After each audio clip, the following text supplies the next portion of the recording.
दिल्ली की जनता 7 फरवरी को ईवीएम का बटन दबाकर अपना फैसला सुनाएगी कि वो सत्ता किसे सौंपने वाली है। उससे पहले इंडिया न्यूज ने जनता का मन टटोला। इंडिया न्यूज की टीम ने दिल्ली में विधानसभा चुनाव पर अब तक का सबसे बड़ा ओपिनियन पोल किया ताकि इस बात का अंदाजा लगाया जा सके कि दिल्ली की जनता के दिल में क्या है। ये ओपिनियन पोल आम सर्वे से हटकर है क्योंकि इंडिया न्यूज ने 8, 10 या 25, 30 सीटों के लोगों की राय लेकर दिल्ली का मूड नहीं आंका है। हमने दिल्ली की सभी 70 विधानसभा सीटों के वोटरों से राय शुमारी की है। क्या है इस सबसे बड़े ओपिनियन पोल के नतीजे, दिल्ली की किस सीट पर किसका पलड़ा भारी है, ये सब कुछ आपको बताएंगे और इस पर बड़ी बहस भी करेंगे। लेकिन पहले आपको दिखा दें कि कैसे हुआ दिल्ली चुनाव का ये सबसे बड़ा ओपिनियन पोल।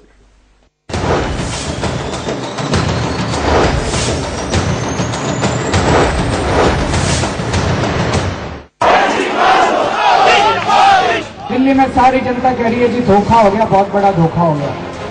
ये बीजेपी और कांग्रेस वालों में कोई फर्क नजर नहीं आ रहा। मैं इनमें से किसी को भी सीरियसली नहीं लेती। जनता ये पूछ रही है कि बातें कब बंद होंगी, काम कब शुरू होगा। दिल्ली में विधानसभा चुनाव की सरगर्मी चरम पर है। आरोपों की बौछार और वादों की भरमार जारी है। इरादा सबका एक ही है, दिल्ली के लोगों का भरोसा जीतकर सत्ता की कुर्सी पर काबिज होना। दिल्ली वालों पर किसका जादू चला, ये जानने के लिए इंडिया न्यूज ने इस बार के चुनाव में अब तक का सबसे बड़ा ओपिनियन पोल किया है।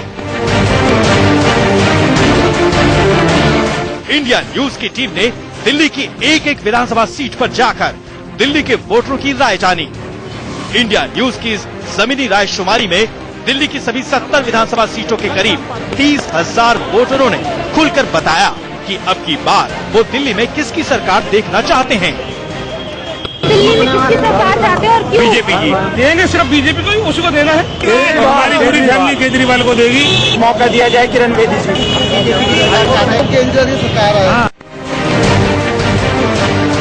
प्रॉक्सी बैलेट के जरिए हुए इस ओपिनियन पोल में वोटों की गिनती पूरी हो चुकी है। अब बारी है नतीजों की, जिसे देखकर आपको अंदाजा लग जाएगा कि दिल्ली की जनता का मूड इस बार क्या है। इस ओपिनियन पोल में आपको दिल्ली की हर सीट का हिसाब मिलेगा, तो बने रहिए इंडिया न्यूज के साथ और देखिए दिल्ली का सबसे बड़ा ओपिनियन पोल। तो दिल्ली का सबसे बड़ा ओपिनियन पोल हम आपको दिखाने जा रहे हैं और ध्यान रखिए 30,000 से भी ज्यादा का सैंपल साइज है। दिल थाम के बैठे रहिए क्योंकि ऐसे नतीजे दिखाने हम आपको जा रहे हैं जिससे आप चौंक जाएंगे। आप अपनी कुर्सी पर बैठे रह जाएंगे, जहां पर बैठे हैं वहीं थमे रह जाएंगे, ये हमारी गारंटी है क्योंकि ऐसे नतीजे हैं जिसको देखकर आप चौंक जाएंगे। धीरे धीरे हम नतीजे खोलेंगे। हमारे साथ मेहमानों का एक बहुत बड़ा पैनल है। हमारे साथ भारतीय जनता पार्टी के वरिष्ठ नेता और दिल्ली बीजेपी के chief spokesperson Ashwini Upadhyay ji मौजूद हैं। हमारे साथ कांग्रेस समर्थक यूथ फॉर कांग्रेस के शहजाद पूनावाला जी मौजूद हैं। हमारे साथ वरिष्ठ पत्रकार इनके सिंह साहब मौजूद हैं। हमारे साथ आम आदमी पार्टी के वरिष्ठ नेता आशीष खेतान और कांग्रेस की वरिष्ठ नेता रागिनी नायक जी मौजूद हैं। हमारे साथ वरिष्ठ पत्रकार और सेफोलॉजिस्ट अनुज गुप्ता जी मौजूद हैं। ये तमाम लोग हमारे साथ मौजूद हैं। लेकिन सबसे पहले चलते हैं अनुराग के पास। अनुराग बताइए, मंगोलपुरी से कौन फाइट में है और कौन जीता हुआ नजर आ रहा है यहाँ पर? बहुत बहुत शुक्रिया दीपक जी। और जैसा कि आपने इंट्रोडक्शन में कहा कि हम कुछ ऐसे नतीजे चौंकाने वाले दिखाने वाले हैं कि जो जिस कुर्सी पर बैठा है वो उसी पर बैठा रह जाएगा। मैं इसमें कुछ और ऐड ऑन कर दूं कि कुछ नतीजे यहां मेरे हाथ में ऐसे भी हैं सर्वे में जो निकल करके आए हैं कि लोग कुर्सी पर जिस पर बैठे हैं उससे उछल भी पड़ेंगे। मंगोलपुरी की आपने बात की तो हम बता दें यहां पर कि मंगोलपुरी की जनता क्या कहती है। मंगोलपुरी एक बहुत ही दिलचस्प सीट है। राखी बिरलान ने यहां पर जीत दर्ज की थी। ये एक पारंपरिक सीट मानी जाती थी। कांग्रेस की राजकुमार चौहान यहां से हारे थे और राखी बिरलान ने यहां से जीत दर्ज की थी। दीपक जी, उसके बाद याद होगा कि किस तरीके से पुलिस के साथ राखी बिरलान की नोकझोंक हुई थी। कोई पत्थर उनकी कार पर आकर लगा और उसके बाद तमाम विवाद हुआ और ये विवाद इतना बड़ा था कि रेल भवन के सामने अरविंद केजरीवाल जाकर धरने पर बैठ गए थे। अब वहां की जनता क्या कहती है, देखिए। वहां की जनता कहती है कि वो अब केवल 16% राखी बिड़लान के साथ है। आप देखें कितनी तेजी से उनकी लोकप्रियता का ग्राफ गिरा है। वजह इसकी क्या रही उस पर तो खैर आप डिबेट करेंगे, लेकिन राजकुमार चौहान का पल्ला यहां पर भारी है। 73% लोग एक बार फिर यह जान चुके हैं कि नहीं, ओल्ड इज गोल्ड। और बीजेपी के हक में केवल 11% वो लोग हैं जो कहते हैं कि नहीं ठीक है, बीजेपी के साथ, सुरजीत कुमार के साथ इस बार जाया जा सकता है। तो ये मंगोलपुरी के वोटर्स का इस सर्वे में मन निकल कर के आया। दीपक जी, मंगोलपुरी के वोटर का मन ये कहता है, महिला फेस है राखी बिड़लान आम आदमी पार्टी का। सीधे चलता हूं आशीष खेतान के पास। आशीष, राखी बिड़लान का लोकप्रियता का ग्राफ गिरता हुआ ऐसा क्यों? नहीं, मैं थोड़ा अचंभित हूं क्योंकि अभी लोकसभा का चुनाव भी राखी बिड़ला ने लड़ा और लोकसभा के चुनाव में 5.5 लाख वोट मिले उनको अपनी पार्लियामेंट्री कॉन्स्टिट्यूंसी में। पहली बार दिल्ली में एक वाल्मीकि महिला मंत्री बनी, पहली बार इतनी कम उम्र में कोई महिला मंत्री बनी और मुझे लगता है कि एक बहुत बड़े चेहरे के रूप में वो सामने आई और अपने क्षेत्र में उन्होंने बहुत काम किया। स्वराज के तहत उन्होंने जनसभाएं करी, जनता से पूछकर जनता का फंड जनता के बीच में खर्च किया। तो ये मेरे लिए, हमारे लिए बड़ी चौंकाने वाली बात है। सबसे बड़ी चौंकाने वाली बात है कि कांग्रेस आज रेस में नहीं है। दिल्ली के चुनाव की प्रतिस्पर्धा में कांग्रेस बाहर है, उसमें कांग्रेस को 73% वोट दिखा रहे हैं। ये मुझे थोड़ा ये बात हजम नहीं हो रही है क्योंकि आज दिल्ली में सीधे तौर पे जनता ये मान रही है कि आम आदमी पार्टी और भारतीय जनता पार्टी में आमने सामने का मुकाबला है और वोट अगर कांग्रेस को देंगे तो वोट अपना खराब करेंगे क्योंकि या तो आम आदमी पार्टी ही सरकार बनाएगी और जनता के मुद्दों पर सिर्फ आम आदमी पार्टी ही काम करेगी। बिजली, पानी, मंगोलपुरी में बहुत बड़े मुद्दे हैं, महिला सुरक्षा बड़ा मुद्दा है, नाली, खड़ंजा, सीवर, विकास बहुत बड़े मुद्दे हैं और इस पर सिर्फ आम आदमी पार्टी के पास एक ठोस एजेंडा है, एक ब्लूप्रिंट है, एक निश्चित योजना है और लोगों का विश्वास है कि आम आदमी पार्टी जो कहती है वही करती है। इन्होंने कहा था बिजली कंपनियों की लूट बंद करेंगे, ये फिर कह रहे हैं और फिर करेंगे। ये पिछली बार भी किया था, 50% बिजली के दाम कम किए थे और फिर करेंगे। पानी किया था 700 लीटर, ये फिर करेंगे। टैंकर माफिया को बंद किया था, ये फिर करेंगे। भ्रष्टाचार पूरी तरीके से 49 दिनों में खत्म किया था, ये फिर करेंगे। तो ये हमारी लोकप्रियता है, हमारे पास नेतृत्व है, संगठन है, एजेंडा है और हमारे पास विश्वसनीयता है, ईमानदारी है।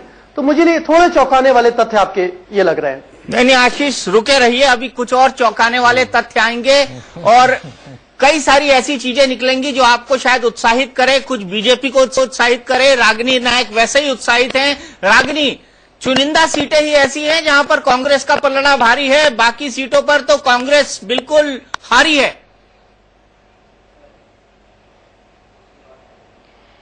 दीपक जी, दिल्ली की जनता किसके सर पर जीत का सेहरा बांधना चाहती है ये तो 10 तारीख को स्पष्ट हो ही जाएगा।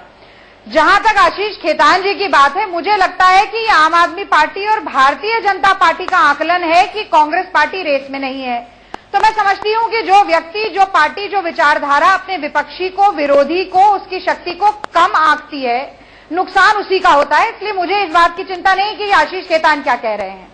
लेकिन एक बात जो इस सीट पर तो मुझे स्पष्ट होती हुई दिख रही है वो ये है कि झूठ के पांव नहीं होते और काठ की हांडी दोबारा चढ़ती नहीं है।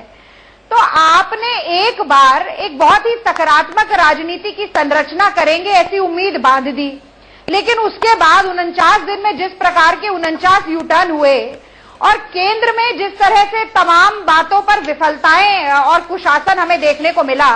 ये बिजली की बात करते हैं, दावा किया था इन्होंने कि डिस्कॉम्स की ऑडिटिंग होगी, उससे जो पैसा बच के निकल के आएगा उससे बिजली के बिल माफ होंगे, इन्होंने सब्सिडी दे दी। कांग्रेस सरकार की सब्सिडी पर ये हमेशा तीखे प्रहार करते रहते थे। पानी की बात आई, मैं बताना चाहूंगी कि कांग्रेस पार्टी ने 11,000 किलोमीटर पानी की लाइनें बिछाई। 49 दिन भी मिला ले और 7 महीने भारतीय जनता पार्टी के भी मिला ले, 1 किलोमीटर की लाइन आगे नहीं बढ़ी और ये कहते हैं कि ये पाइपलाइन आगे बढ़ा के नलों से पानी देंगे। इनका ये कहना था कि इनके राज्य में भ्रष्टाचार खत्म हो गया। जन लोकपाल बिल पर ये सहमति नहीं बना पाए, दिल्ली को छोड़कर भाग गए। ट्रांसपेरेंसी इंटरनेशनल ने ये दावा इनका सिरे से नकार दिया कि भ्रष्टाचार कम हुआ है। जनता दरबार में आपने देखा किस तरह से छत पे खड़े होकर भागना पड़ा। वीआईपी सिक्योरिटी की बात हो, वीआईपी बंगले की बात हो, तमाम सुविधाएं इन्होंने ली। राखी बिरला, मैं याद दिलाना चाहूंगी कि एक छोटे से बच्चे ने गेंद गाड़ी पर फेंक के मार दी थी, तो उस बच्चे के खिलाफ पुलिस स्टेशन में कंप्लेंट करने के लिए पहुंच गई थी। ये किस प्रकार की जनमुखी जनवादी राजनीति करेंगी। और एक बात मैं अंतिम जरूर जोड़ूंगी कि जिस तरह से आज भारतीय जनता पार्टी और आम आदमी पार्टी के बीच में एक दूसरे को नीचा दिखाने की होड़ लगी है, केजरीवाल और किरण बेदी केवल आप तो दिखा नहीं पा रहे ना, एक दूसरे आप तो दिखा नहीं पा रहे रागिनी जी, केंद्रित करना चाहते हैं, आप तो दिखा नहीं पा रहे हैं, पर आधारित करना चाह रहे हैं। आप मुझे तो लगता दिखा है नहीं पा रहे कि हैं। अजय माकन जी के चेहरे पर भी बहुत वोट पड़ रहा है। अजय माकन जी जिन्होंने 30 साल दिल्ली का नेतृत्व किया, जो सड़क से लेकर सदन तक लड़ाई लड़ते रहे, ट्रांसपोर्ट मिनिस्टर रहे, सीएनजी कन्वर्जन लेकर आए, वो मास्टर प्लान लेकर आए। सीएनजी कन्वर्जन सुप्रीम कोर्ट लेकर आया था। रागिनी जी, मैं आपको ठीक कर दूं, सीएनजी कन्वर्जन सुप्रीम कोर्ट लेकर आया था, अजय माकन जी नहीं लाए थे। बिल्कुल, सुप्रीम कोर्ट लेकर आया था, ऑर्डर आया था। उसके बाद उसका इम्प्लीमेंटेशन इतनी स्मूथली कराना। अरे सुप्रीम कोर्ट ने कहा था अगर वो इम्प्लीमेंटेशन नहीं करते तो क्या करते, कंटेम्प्ट ऑफ कोर्ट होता, तैयार करवाना, कंटेम्प्ट ऑफ कोर्ट होता। शीला दीक्षित ने तो यहाँ तक कहा था मैं तो कंटेम्प्ट ऑफ कोर्ट झेलने के लिए तैयार हूँ, नहीं, लेकिन मजबूरी में करना पड़ा आप लोगों को। जितने सुचारू रूप से ये काम हुआ, जिस तरह से दिल्ली में ग्रीन कवर मेंटेन करते हुए ये काम हुआ, अरे ये दोनों पार्टियां क्या करेंगी, ये तो हमारे लगाए हुए पौधों पर पानी भी नहीं डाल पा रही हैं। वो आपको सड़कों पर दिखेगा जाते हुए। चलिए मैं क्या बोलूं इस पर, मैं क्या बोलूं इस पर, जो सुप्रीम कोर्ट भी ऑर्डर देता है उसको भी आप कहते हैं कि आपकी उपलब्धि है। जो सुप्रीम कोर्ट ऑर्डर देता है उसको भी आप अपनी उपलब्धि मानती है। सुप्रीम कोर्ट ने तो कई बार आपको डंडे मारे थे उस वक्त, कड़े कड़े ऑब्जर्वेशंस किए थे सरकार के खिलाफ, वो सब आप भूल गई। भारतीय जनता पार्टी को ज्यादा लटा रहा है दीपक जी, जो आप शायद भूल रहे हैं। सुप्रीम कोर्ट की लताड़ के बाद ही दिल्ली में चुनाव की आज ये व्यवस्था हो पा रही है, वरना भारतीय जनता पार्टी नहीं कर पा रही। सुप्रीम कोर्ट ने तो ये भी कहा था कि बीजेपी सरकार बना ले, सुप्रीम कोर्ट ने तो ये भी कहा था कि सरकार बनाने का ऑप्शन टटोलिया, लेकिन बीजेपी ने चुनाव कराना बेहतर समझा, ये भी मान लीजिए आप। अश्विनी उपाध्याय जी, आपको मौका नहीं मिला, शहजाद में आपके साथ आऊंगा, मैं आपके साथ आऊंगा। अश्विनी उपाध्याय, नागरिक जरा मेरी बात सुनिए। पिछले 10 सालों में हमारे मनमोहन सिंह जी की सरकार ने जितनी बार डंडे खाए सुप्रीम कोर्ट के, उतने काम किया बस। और इवन भ्रष्टाचार के केस में हमेशा दबाते रहे। जब सुप्रीम कोर्ट फटकारता था तब जांच शुरू हो जाती थी। इसलिए आप पिछले 10 साल के अगर हम लोग हिस्ट्री, आज मुझे लगता है जो विषय नहीं है, अगर उस पिछले 10 साल के मुद्दे पे बात करेंगे तो A to Z घोटाला, 2G to 3G घोटाला, राजा टू कलमाड़ी घोटाला, इतने घोटाले हैं जिसपे सुप्रीम कोर्ट की फटकार पड़ी है। चाहे वो काले धन की एसआईटी को बनाने की मांग, बात बोल रहे हो, दुनिया भर की बातें हैं। इसलिए आज का विषय नहीं है, इसलिए हम बोल नहीं रहे। मेरा निवेदन आपसे केवल इतना है कि 15 सालों में, सुनिए अब आप वहां चली गई दिल्ली। अरे दिल्ली के इलेक्शन में बात हो रही है रागिनी जी, दिल्ली के इलेक्शन में बात हो रही, सुनिए तो। दिल्ली के इलेक्शन के लोकायुक्ता ने कितनी बार फटकार लगाई शीला दीक्षित को, राजकुमार चौहान को। दिल्ली के लोकायुक्ता ने, मैडम जी सुन लो तो मेरी बात, अरे आप साउथ मत जाओ, अभी नॉर्थ इंडिया में रहो। दिल्ली में दिल्ली का इलेक्शन है, सहमति लोकायुक्ता एमएम सरीन ने कितनी बार फटकार लगाई थी, शीला जी को लगाई और आपके पीडब्ल्यूडी मिनिस्टर को लगाई थी, कई मंत्रियों को लगाई थी। आप तो लोकायुक्ता की बात नहीं मानने के लिए तैयार नहीं थे, आप सुप्रीम कोर्ट की बात करके हमारे मान लेते थे, लेकिन लोकायुक्ता की बात तो आप मानते भी नहीं थे। लोकायुक्ता कितनी बार आपने निगलेक्ट किया हुआ है, इसलिए भ्रष्टाचार। रागिनी एक एक करके शहजाद मैं आपके पास आऊंगा, लेकिन अभी चलते हैं। रागिनी प्लीज, रागिनी एक एक करके मैं आपसे रिक्वेस्ट करूंगा, क्योंकि किसी की बात जनता को नहीं सुनाई देती है। लेकिन पहले चलते हैं अनुराग के पास, 2 कॉन्स्टिट्यूएंसी पिकअप करते हैं, उन पे डिस्कशन करेंगे। अनुराग, अगली 2 कॉन्स्टिट्यूएंसी। सदर बाजार आ जाते हैं। अजय माकन का नाम दीपक जी ले रही थी रागिनी, अजय माकन की तारीफ में वो कसीदे पढ़ रही थी। अजय माकन मैदान में, हालांकि वो कांग्रेस की तरफ से मुख्यमंत्री पद का चेहरा नहीं, लेकिन कैंपेन कमेटी का चेहरा है, तो हम अज्यूम करके चल रहे हैं कि ठीक है वही मुख्यमंत्री हो सकते हैं। लेकिन देखिए, उनके हक में केवल 9% लोग हैं। कांग्रेस पहले भी दीपक, इससे पहले 2013 विधानसभा चुनाव में मुख्यमंत्री पद का चेहरा नहीं, लेकिन कैंपेन कमेटी का चेहरा है, तो हम अज्यूम करके चल रहे हैं कि ठीक है वही मुख्यमंत्री हो सकते हैं। लेकिन देखिए, उनके हक में केवल 9% लोग हैं। कांग्रेस पहले भी दीपक, इससे पहले 2013 2013 विधानसभा चुनाव में भी तीसरे नंबर पर थी, बीजेपी दूसरे नंबर पर थी। सोमदत्त जो है आम आदमी पार्टी के, उन्होंने यहां से बाजी मारी थी, इस बार वो मैदान में है। लेकिन बाजी मारने के बावजूद 19% लोग केवल सोमदत्त के साथ खड़े हुए नजर आते हैं। बीजेपी ने इस बार परवीन कुमार जैन को मैदान में उतारा है, जयप्रकाश के बदले परवीन कुमार जैन मैदान में है। परवीन कुमार जैन का पलड़ा यहां 72% के हिसाब से भारी है। 72% लोग जो हैं सदर बाजार के, वो बीजेपी के साथ जाते हुए नजर आते हैं। आपने कहा 2-2 कॉन्स्टिट्यूंसी लेंगे, सदर बाजार का हाल यह है, बीजेपी 72%, कांग्रेस 9% और आम आदमी पार्टी 19%। इसके बाद जो विधानसभा क्षेत्र हमारे पास है वो है कृष्णा नगर। कृष्णा नगर बेहद दिलचस्प है दीपक, क्योंकि यहां पर 3 बार सर्वे हमें कराना पड़ा और तीनों बार सर्वे के नतीजे अलग अलग आए। यानी कि जब तक मैदान में नहीं थी किरण बेदी, तब तक ये सीट जो थी वो आम आदमी पार्टी के फेवर में ज्यादा जा रही थी। लेकिन किरण बेदी के अनाउंस होने के बाद बीजेपी का जो वोटर था वो वापस आया है और अब यहां पर आप नतीजे देख सकते हैं। किरण बेदी के पक्ष में यहां 51% लोग हैं, कांग्रेस के पक्ष में केवल 2% लोग हैं और आम आदमी पार्टी के हक में यहां 47% लोग हैं। यानी कि ये जो आम आदमी पार्टी का जो फिगर था ये पहले सर्वे में ऊपर था, अब ये 47% आ गया है और मुमकिन है कि 1-2 दिन में आप सर्वे अगर फिर कराएं तो शायद ये 51 का आंकड़ा 55 पहुंच चुके और वहां पर 45% रह जाए। ये स्थिति है। मामला अभी नेक टू नेक है, लेकिन बीजेपी का वोटर आम आदमी पार्टी से छिटक कर वापस आया है। आम आदमी से छिटक कर वापस आया है। सबसे पहले मैं चलूंगा शहजाद पूनावाला के पास। शहजाद, अजय माखन आपके अनप्रोजेक्टेड सीएम के उम्मीदवार हैं, लेकिन उसके बावजूद तीसरे नंबर पर रह रहे हैं, ये कैसे हो गया भैया? मैं आपको एक चीज बताता हूँ दीपक जी, आपके हिसाब से 2 सीटें बताई, कृष्णानगर और सदर बाजार। कृष्णानगर में आपके हिसाब से 51% वोट है मैडम बेदी का और 71% मतलब ज्यादा सेफ सीट है सदर बाजार। मैं खुले रूप से चुनौती देता हूं, किरण बेदी जी अपनी और सेफ सीट ले ले सदर बाजार में और अजय माकन के खिलाफ लड़ ले। वो तो डिबेट करने से भी कतरा रही है। जो अरे भैया अजय माखन क्यों नहीं जीत रहे, मुझे ये बताइए ना। एक और आप कह रहे हैं वो, आप वो बताइए कि अजय माखन क्यों नहीं जीत रहे? दीपक जी 1 मिनट, आप क्यों अर्नब गोस्वामी की तरह बिहेव कर रहे हैं? मेरी बात तो मैं दीपक चौरसिया हूँ, मुझे किसी और की तरह बिहेव करने की जरूरत नहीं है। तो ये मैं आपको साफ कर दूं शहजाद पूनावाला। अब मैं आपको एक और बात बताता हूँ। आशीष खेतान मेरे बहुत अच्छे मित्र हैं। लास्ट टाइम तो आपके सब अच्छे हैं। सुनिए ना सर, आप ऐसे मत टोकिए। लास्ट टाइम जब ये ओपिनियन पोल चलते थे तो ये कहते थे कि आप हमारी पार्टी को गिनते तक नहीं है और 28 सीटें आई, और आज यही काम आशीष खेतान हमारी पार्टी के साथ कर रहे हैं। तो रुक जाइए। और आपको लग रहा है ना अजय माकन जी इतने वीक कैंडिडेट है, तो आप अरविंद केजरीवाल को या किरण बेदी जी को बोलिए जाके सदर बाजार से लड़े ना। क्यों वहां से उनकी लड़ने में इतनी हिचकिचाहट हो रही है? उनको डिबेट तक करने को अरविंद केजरीवाल तैयार नहीं है आज। और जहां तक सुप्रीम कोर्ट की बात है, मैं एक चीज ऐड करना चाहूंगा। रागिनी के खिलाफ आप लोग बोल रहे थे, हमारे देश में के खिलाफ नहीं बोल रहे थे, हमारे देश में कर रहे थे एक जो आपके अजय माखन लड़ाई थे अरविंद केजरीवाल से। दीपक जी, इम्प्लीमेंटेशन की बात जहां तक है, अश्विनी जी कसीदे ना गाए। ऐसे भी मुख्यमंत्री हुए इनकी पार्टी में जिन्होंने अवमानना की थी कोर्ट के ऑर्डर की और जेल गए थे बाबरी मस्जिद मामले में। तो हमें ये इम्प्लीमेंटेशन के बारे में ना सिखाया, अजय माकन ने उसको इम्प्लीमेंट करा। और ऐसे बड़ी बात है। प्रधानमंत्री आपके यहाँ हुए थे जिनको भी कोर्ट ने सम्मन किया था बाकायदा, और जिन्होंने sitting chief minister Narendra Modi को एसआईटी ने क्वेश्चन किया 9 घंटे तक। वो कहा थे पहली बार देश के इतिहास में 9 घंटे तक सीएम को, सिटिंग सीएम को एसआईटी ने इन्वेस्टिगेट किया। Prime minister PV Narasimha Rao Jharkhand Mukti Morcha के, उन्होंने एमपी को रिश्वत दी थी कॉन्फिडेंस वोट जीतने के लिए। कहां से दुआ है? आपको पता नहीं क्या? आपको पता नहीं क्या? और रिश्वत के पैसों को उन्होंने सरोजनी नगर के बैंक में जमा कराया था, ये नहीं क्या पता आपको?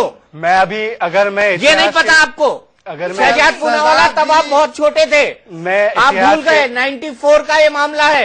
देखिए, अगर इतिहास के पन्नों में जाना है, नहीं इतिहास के पन्नों में जाने की बात नहीं कर रहे हो आप। एक मिनट अश्विनी भाई, मैं दूसरी बात इनको याद दिला दूं। न्यूक्लियर डील के मामले में क्या हुआ था? बीजेपी ने सरकार को गिराने की कोशिश की और आज बीजेपी उसी डील को खरीदा कि नहीं खरीदा? सॉरी, आपने एमपी को खरीदा कि नहीं खरीदा? ये कहां से दुआ है बताइए मुझे। दुआ बकायदा उसका कहां से दुआ? क्या बात है? कहां से दुआ? सुधींद्र कुलकर्णी जो आपकी पार्टी से लहराया गया। अश्विनी जी, या तो आप जवाब सुन लीजिए या तो आप चिल्लाते रहिए संबित पात्रा की तरह। यार बार बार कंपेयर मत करो आप। तो आप कंपैरिजन नहीं चाहते ना, तो सुन लीजिए। आप पूछ लिए ना, जवाब सुनो। पूरी बात में समझ, जवाब सुनो मेरी बात। अच्छा, आप ही बोलते रहिए, आप ही बोलते रहिए। सुधींद्र कुलकर्णी कौन सी पार्टी से थे? ठीक है, आपकी पार्टी के लोग जेल गए उस मामले में, हमारी पार्टी से कोई नहीं गया। और तो हमारी पार्टी से कौन से आदमी को कन्विक्ट किया इस मामले में? गलत तथ्यों को हमारी पार्टी में किससे आदमी को, कौन से आदमी को कन्विक्ट किया बताइए? पूरी दुनिया जानती है। अच्छा, तो उसमें पूरी दुनिया जानती है क्या हुआ था। दीपक जी जरा सा बैलेंस करिए। कॉन्फिडेंस वोट में क्या हुआ था? अरे क्या हुआ था आशीष खेतान से? अजीब है कि हमारे आदमी जेल तक नहीं जाता और वो कन्विक्ट, और अगर आपके लोग जेल जाते हैं तो उसमें मेरे लोग नहीं है भैया, बीजेपी के लोग। एक चीज बताओ, मेरे लोग नहीं है वो। देखिए, अगर झारखंड मुक्ति मोर्चा को किसने पैसे बांटे थे वो आपको पता होना चाहिए। आपने उनके साथ अलायंस किया था। शिबू सोरेन को चीफ मिनिस्टर बनाया। आपने शिबू सोरेन को चीफ मिनिस्टर बनाया। हेमंत सोरेन को किसके साथ? अरे हेमंत सोरेन शिबू सोरेन के साथ आपने नहीं चलाई सरकार। हेमंत सोरेन के साथ आपने नहीं चलाई सरकार। तो हेमंत सोरेन और शिबू सोरेन एक है। शिबू सोरेन को इन्होंने मुख्यमंत्री बनाया। नहीं चलाई सरकार। शिबू सोरेन को किसने मुख्यमंत्री बनाया? हेमंत शिबू सोरेन के साथ एनडीए में किसने सरकार चलाई? को किसने मुख्यमंत्री बनाया? अरे शिबू सोरेन को इन्होंने बनाया। हेमंत सोरेन को किसने बनाया? अरे भाई चुनाव पे रहे दिल्ली चुनाव पे रहते, दिल्ली चुनाव पे रही है ना। आशीष में अगला डेटा लेकर आता हूँ। अनुराग, अगला डेटा दिया जाए। चलिए अगली सीटों की तरफ बढ़ते हैं। सबसे दिलचस्प सीट नई दिल्ली सीट की बात करते हैं। आपने देखा कृष्णानगर के लोग क्या बोले, इसके बाद सीधे नई दिल्ली सीट की तरफ चलते हैं। नई दिल्ली, अरविंद केजरीवाल ने 25,000 से ज्यादा वोटों से शीला दीक्षित को पिछली बार हराया था। इस बार भी अरविंद केजरीवाल नई दिल्ली सीट से ही मैदान में हैं। आप देख सकते हैं 80% वोटर नई दिल्ली के जो हैं वो उनके पक्ष में हैं। किरण वालिया कांग्रेस की तरफ से इस बार मैदान में हैं। शीला दीक्षित नहीं है, चुनाव लड़ने के लिए इच्छुक नहीं थी। किरण वालिया कांग्रेस की तरफ से मैदान में है, लेकिन शायद खाता भी नहीं खुल रहा उनका। वोटरों में न तो कोई पैठ है उनकी और न ही पिछली बार कांग्रेस का यहां हाल देखने के बाद वोटर कांग्रेस के साथ हैं। बीजेपी को बड़ा कॉन्फिडेंस है नुपुर शर्मा पर, युवा चेहरा है भारतीय जनता पार्टी का। उन्हें लगता है कि आम आदमी पार्टी के अरविंद केजरीवाल के लिए इस बार वही काफी होंगी, लेकिन 20% लोग नई दिल्ली सीट के केवल उनके साथ नजर आते हैं। नुपुर शर्मा के साथ 20%, कांग्रेस के साथ एक भी नहीं, और अरविंद केजरीवाल के साथ 80% लोग यहां के नजर आते हैं।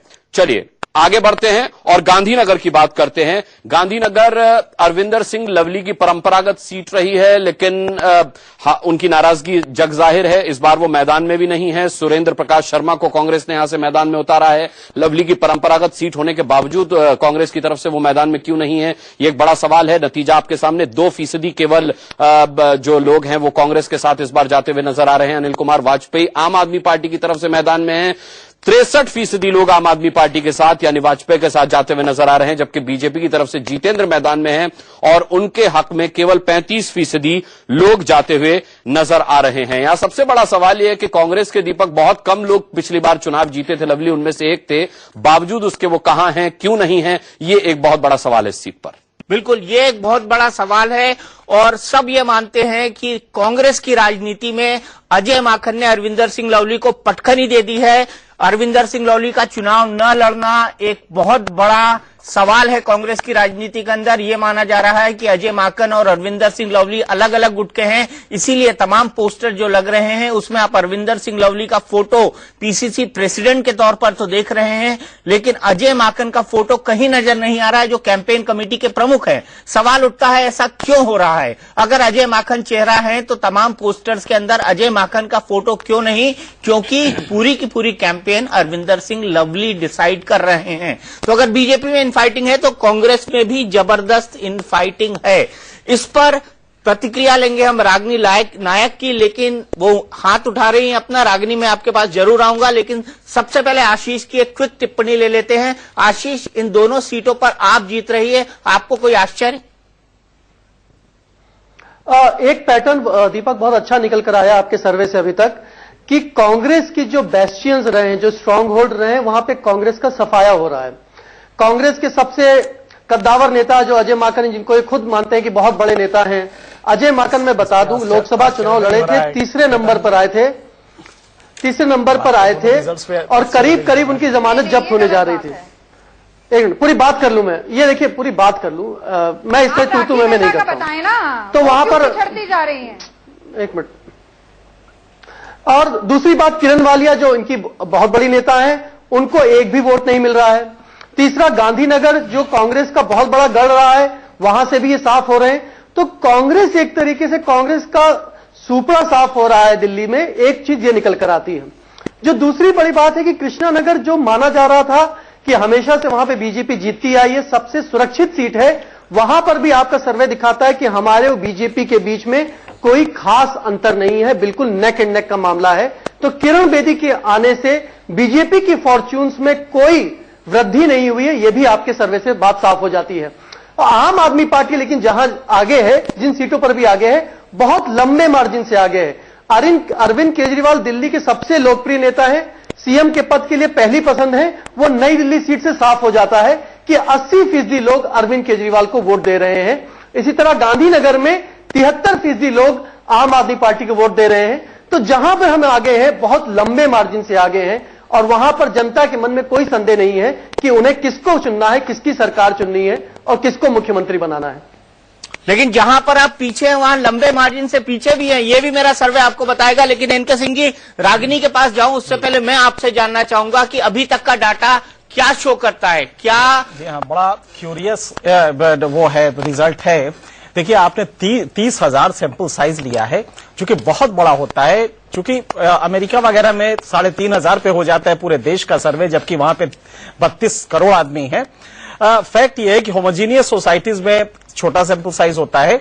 इस तरह की सोसाइटी में जहां वैविध्य ज्यादा होता है, विविधताएं ज्यादा होती हैं, उसमें आपने 30,000 लिया। हर कॉन्स्टिट्यूएंसी में आपने औसतन 450 सैंपल साइज रखा है। बिल्कुल, ये मेरे ख्याल से सोसाइटी जी हाँ, बिल्कुल बहुत अच्छा है। झोपड़ी वाले भी हैं, इसमें मिडिल क्लास भी लोग हैं, 450 में सोसाइटी भी लोग हैं, सभी लोग हैं। बिल्कुल। लेकिन आप एक चीज गौर करें इसमें कि किरण बेदी के कॉन्स्टिट्यूएंसी में दो चीजें होती है। एक तो जनरल एटमॉस्फेयर होता है, एक कॉन्स्टिट्यूएंसी वेरिएंट्स होते हैं। सेफोलॉजी में ये बड़ा फेमस वो है। कॉन्स्टिट्यूएंसी वेरिएंट पे अगर आप देखिए तो किरण बेदी के मुकाबले जो कैंडिडेट खड़ा है आपका, उसके 47% हैं। किरण बेदी को 51% मिला है, जबकि अरविंद केजरीवाल को 80% मिल रहे हैं। तो ये कॉन्स्टिट्यूएंसी वेरिएंट अगर आप लेंगे तो अरविंद केजरीवाल की पॉपुलैरिटी कहीं से भी कम नहीं हुई है। ये तो बड़ा स्पष्ट लग रहा है। लेकिन एक चीज और भी है कि इसमें सारे में अगर आप देखें, Ajay Maken chief ministerial candidate को अगर इतना कम मिल रहा है, पॉपुलैरिटी ग्राफ इतना नीचे है, तो जो मैसेज अक्रॉस द स्टेट जाता है वो बड़ा नेगेटिव जाता है। और मुझे लगता है कि कांग्रेस की स्थिति ये है, ये कांग्रेस की स्थिति रिडीम नहीं हो पाई है, बेहतर नहीं हो पा रही है, कितना नीचे आ रही है। और ये जो कांग्रेस के वोट हैं ये स्प्लिट करेंगे। जो किरण बेदी का सवाल है, आशीष बिल्कुल सही कह रहे हैं कि किरण बेदी के आने से कोई इजाफा नहीं हो रहा है। इनफाइट तो बढ़ गई है, लेकिन कोई एडिशनल इजाफा एक छोटा सा हो सकता है कि महिलाओं में, चूंकि पुलिस ऑफिसर रही हैं, उनके कुछ एक्सप्लॉइट्स बताए जाते हैं कि साहब जब ये थी तो ये किया था उन्होंने, तो ये हो सकता है कि सेंस ऑफ एम्पावरमेंट महिलाओं में हल्का सा आए। लेकिन बाई एंड लार्ज जो केजरीवाल का सपोर्ट बेस है वो बहुत नीचे का तबका है, और वो नीचे का तबके का स्टेइंग पावर बहुत ज्यादा होता है। जैसे मायावती को आप देखें, आज भी यूपी में 26% जो वोट है वो मायावती का इंटैक्ट है, वो कहीं हिलता नहीं है। ये जो वोट शिफ्ट हुआ है आपको, इसमें 16% एक जमाने में मायावती को दिल्ली में मिलते थे और वो आज करीब 3% रह गए हैं। ये शिफ्ट हुआ है, और शिफ्ट हुआ है तो ये बहुत ज्यादा जल्दी जल्दी भागता नहीं है। तो मुझे लगता है ये जो वर्ग है, मेरे ख्याल से आपके सैंपल साइज चूंकि होमोजीनियस लगता है मुझे, तो ये वर्ग अभी भी अरविंद केजरीवाल के साथ है। बीजेपी के आने की वजह से, चूंकि दोनों का यूएसपी एक ही है, नरेंद्र मोदी का और अरविंद केजरीवाल का, जिहाद अगेंस्ट करप्शन, ये दोनों के पास है। तो मैं ये मानता हूं कि जो नरेंद्र मोदी के वजह से वोट मिल रहे हैं वही इजाफा है, और वो कितना काउंटर कर पाएगा आपको यह भी देखना है। मेरा मानना है कि अरविंद केजरीवाल का जो वोट है वो अभी भी इंटैक्ट है, बल्कि थोड़ा बहुत बढ़ा ही है, पहले से कम नहीं हुआ है। पहले से कम नहीं हुआ। लेकिन रागिनी, मैं यहाँ बहुत बड़ा सवाल कहना चाहता हूं, खाली एक बात कहना चाहता हूं कि नई दिल्ली पूर्णतः मिडिल क्लास कॉन्स्टिट्यूएंसी है। नई दिल्ली में अनऑथराइज्ड कॉलोनीज नहीं है, झुग्गी झोपड़ी बहुत छोटी छोटी है, पूर्णतः middle class, upper middle class constituency है। अगर middle class, upper middle class भी हमारे साथ है तो यह सिद्ध करता है कि आज हम ब्रॉडेस्ट सोशल कोलिशन, दिल्ली में सबसे ब्रॉडेस्ट सोशल कॉन्स्टिट्यूएंसी वेरिएंट है, ये कॉन्स्टिट्यूएंसी वेरिएंट है। और बिल्कुल सही है कि मिडिल क्लास अरविंद केजरीवाल जहां से खड़े हो रहे हैं, पिछली बार भी यही हुआ था कि शीला दीक्षित को हराना कोई छोटी मोटी चीज नहीं थी। तो कॉन्स्टिट्यूएंसी वेरिएंट पे एक मिडिल क्लास का तबका है जो अरविंद केजरीवाल के साथ है, आपके साथ है। लेकिन ब्रॉडली अगर आप देखेंगे जो बीजेपी को सपोर्ट बेस मिल रहा है वो अपर मिडिल क्लास और मिडिल क्लास, इसका वोट मिलता है। लेकिन जो लोअर मिडिल क्लास है या जो बड़ा एक बेस है वो आपके साथ है, ऐसा मेरा मानना है। अनुज जी के पास मैं आऊंगा, लेकिन रागिनी के पास चलता हूं। रागिनी, बड़ा सवाल यहां पर यह खड़ा होता है कि आखिरकार कांग्रेस की वोट मिलता है, लेकिन जो लोअर मिडिल क्लास है या जो बड़ा एक बेस है वो आपके साथ है, ऐसा मेरा मानना है। अनुज जी के पास मैं आऊंगा, लेकिन रागिनी के पास चलता हूं। रागिनी, बड़ा सवाल यहां पर यह खड़ा होता है कि आखिरकार कांग्रेस की इनफाइटिंग अब सड़कों पर नजर आ रही है। गांधीनगर सीट का जो हम हश्र देख रहे हैं उससे ऐसा लगता है कि आपकी कैंपेन कहती है विकास की डोर टूट गई, लेकिन यहां पर ऐसा लगता है कि कांग्रेस नेताओं के आपसी रिलेशनशिप की डोर उससे बुरी तरह टूट गई है।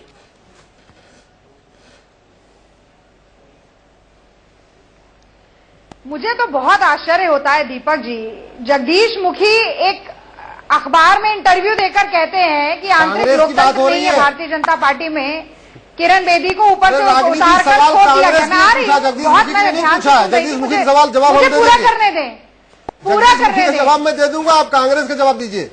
अजय माकन जी क्यों हार रहे हैं उसका जवाब दीजिए। सतीश उपाध्याय के लोग अश्विनी उपाध्याय, मैं सतीश उपाध्याय नहीं हूँ। उनको बोलने दीजिए ना। मनोज तिवारी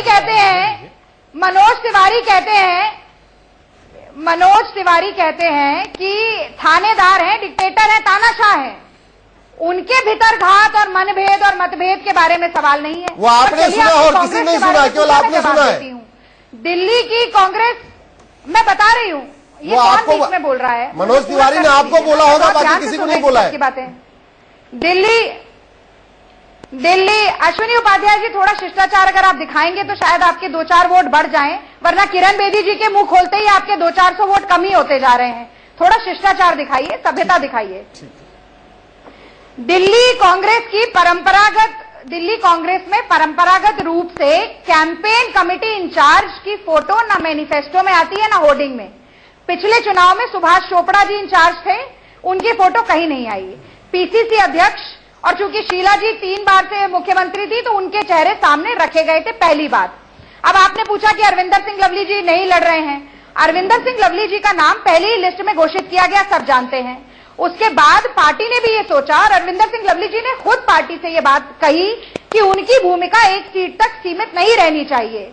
पूरी 70 विधानसभाओं का भार उनके कंधे पर है और वो भार उठाने के लिए, वो नेतृत्व उठाने के लिए तैयार है। ऐसा अवसरवादी राजनीति में कांग्रेस पार्टी का शीर्ष नेतृत्व बिल्कुल विश्वास नहीं रखता है। ये त्याग की राजनीति जो है कि मैं खुद चुनाव नहीं लड़ूंगा पर पूरे दिल्ली की कांग्रेस पार्टी को संभालूंगा और चुनाव लड़वाऊंगा। तो सोनिया गांधी जी ने चुनाव क्यों लड़ा था? दूसरी बात, अब तीसरी बात, सुप्रीम कोर्ट, रागिनी नायक जी, सोनिया गांधी जी ने चुनाव क्यों लड़ा था? पूरा कर लेने दीजिए।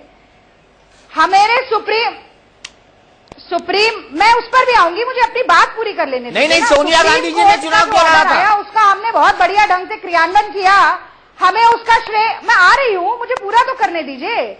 उसका श्रेय हमें नहीं मिला, लेकिन आज अगर दिल्ली की व्यवहारिक राजनीति की आप बात करें तो 40 साल आईपीएस ऑफिसर रहने वाली फर्स्ट लेडी आईपीएस जो हैं, उनके पास 2 वोटर आईडी कार्ड निकलते हैं। ये किस तरीके की संस्थाओं की अवमानना है? केजरीवाल जी को बार बार इलेक्शन कमीशन कहता है कि आप मत बोलिए जाके कि रिश्वतखोरी ठीक है, आप घूस ले लो, वोट हमें दे दो। वो बार बार उसकी अवमानना करते हैं और जाते हैं। इस तरीके की संस्थागत अवमानना हो रही है, उसके ऊपर आपके डिबेट में कोई सवाल नहीं उठाया जा रहा। अजय माकन जी पर 9% आप वोट दिखा रहे हैं। मैं सिफोलॉजी की तकनीकी विश्लेषण में नहीं कर सकती, एनके सिंह जी ने बहुत अच्छा किया, लेकिन मैं ये जानती हूं कि जनता की नब्ज क्या है। मैं ये जानती हूं कि दिल्ली की सड़कों पर जनता क्या बोल रही है। आज सुबह ही मैं सदर बाजार की पदयात्रा से वापस लौटी 4 घंटे में, और जिस तरह से चाहे झुग्गी हो, चाहे कॉलोनी हो, चाहे कोठी एरिया हो, लोग रुक रुक कर अजय माकन जी का इंतजार कर रहे थे। और मैं ये भी आपको बता दूं कि एक बूढ़ी महिला वहां पर खड़े होकर कहती है कि इस तरीके की छीछा लेदर वाली राजनीति हम नहीं चाहते जैसे आम आदमी पार्टी और भाजपा कर रही है। अजय, तुम हमारे लड़के हो, हमारा तुम पर विश्वास है। एक और महिला ने हमें बोला कि हम ये मानते हैं, इंदिरा जी के नारे पर चल रहे हैं, कांग्रेस पार्टी के नारे पर चल रहे हैं, और वो हमारे आगे आगे नारे लगाते हैं। ठीक है रागिनी जी, आपका आर्ग्यूमेंट मैंने माना, लगेगी हाथ पे, बटन दबेगा हाथ पे। तो ये जन संवेदना है जो हमारे साथ है, कांग्रेस पार्टी के साथ है। चलिए, मैंने आपका आर्ग्यूमेंट माना, हम बहस कर रहे हैं, खुल के बहस होनी चाहिए, यही हम चाहते हैं। आपका आर्ग्यूमेंट मैंने माना, लेकिन 9 बजे तक मुझे सभी 10 कॉन्स्टिट्यूएंसी कवर करनी है, इसीलिए हम चलते हैं अनुराग के पास। अनुराग बताइए आगे की मालवीय नगर का रुख कर लेते हैं दीपक जी। मालवीय नगर का आप आंकड़ा देखिए, बीजेपी से डॉक्टर नंदिनी शर्मा मैदान में है, कांग्रेस से डॉक्टर योगानंद शास्त्री मैदान में है और सोमनाथ भारती यहां से आम आदमी पार्टी की तरफ से मैदान में है। सोमनाथ भारती की ये सीट रही है, पहले भी वो यहां से जीते हैं और आम आदमी पार्टी के सबसे विवादास्पद नेता रहे हैं, जिन्हें बाद में अरविंद केजरीवाल ने कानून मंत्री भी बनाया और फिर इस तरीके के विवादों में वो फंसे कि जनता ये तक कहने लगी कि कानून मंत्री कैसे हैं कि जो कानून भी नहीं जानते। अब यहां से यह है कि योगानंद शास्त्री जो कांग्रेस की तरफ से मैदान में है, वो इससे पहले महरौली से मैदान में हुआ करते थे और कांग्रेस की तरफ से किरण वालिया यहां से मैदान में हुआ करती थी, लेकिन किरण वालिया पहुंच चुकी हैं अब नई दिल्ली, जहां से वो अरविंद केजरीवाल से मुकाबला करेंगी। हालांकि अभी उनका कोई जनाधार दिखा नहीं है, 0 उनके खाते में आया था। तो यहां का यह आंकड़ा है कि सब समीकरणों के बावजूद भी 58% लोग सोमनाथ भारती के साथ हैं, 32% लोग यहां पर बीजेपी के साथ हैं और 10% केवल ऐसे हैं जो यहां पर बीजेपी के साथ हैं और 32% माफ कीजिएगा कांग्रेस के साथ हैं। आगे चलते हैं और आगे की सीट है जनकपुरी। जनकपुरी में दीपक बड़ा ही दिलचस्प मुकाबला है, क्योंकि ये डॉक्टर प्रोफेसर जगदीश मुखी की जो है परंपरागत सीट मानी जाती है, लेकिन कांग्रेस ने यहां पर थोड़ा सा खेल खेला है। कांग्रेस ने उनके दामाद सुरेश कुमार को उनके आगे खड़ा कर दिया, उनके मुकाबले में खड़ा कर दिया और राजेश ऋषि आम आदमी पार्टी की तरफ से मैदान में हैं। लेकिन आप समीकरण देखिए, जगदीश मुखी के खाते में 52% जनता का वोट जाता हुआ नजर आता है, उनके दामाद केवल 10% ही बटोरते नजर आते हैं और 38% आम आदमी पार्टी के खाते में जाता हुआ नजर आता है। मेरा सवाल है कि कांग्रेस ये कैसे भूल गई यहां पर दामाद को मैदान में उतारने से पहले कि दहेज में राजनीति के अंदर कुर्सियां नहीं दी जाती हैं। पड़पड़गंज भी ले लेते हैं इसके साथ ही। पड़पड़गंज में भी बेहद दिलचस्प मुकाबला है।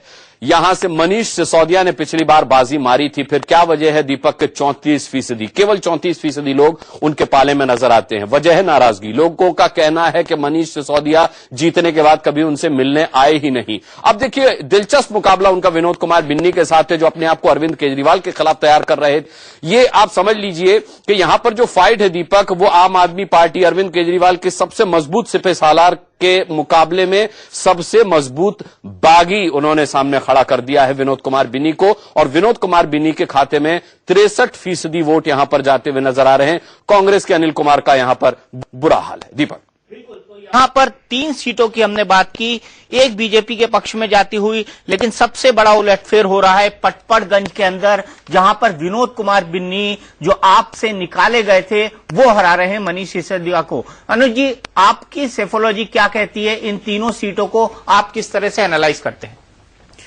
दीपक जी देखिए, हम लगातार देख रहे हैं कि जिन सीटों पर पिछली बार कोई एक पार्टी जीती, इस बार उस पर दूसरी पार्टी की बढ़त दिख रही है। कई सारी सीटों पर ये हो रहा है और हर चुनाव में ऐसा होता है, लगभग आधे विधायक घर बैठ जाते हैं। जो 7-8 विधायक इस बार पहले ही घर बैठ के उनको छोड़ दें तो बाकी जो सीटें बची हैं उसमें हो सकता है कि 30-32 विधायक फिर से चुन करके आ पाएं। पिछली बार भाजपा जो बहुमत से दूर रह गई, उसका एक बहुत बड़ा कारण यही था।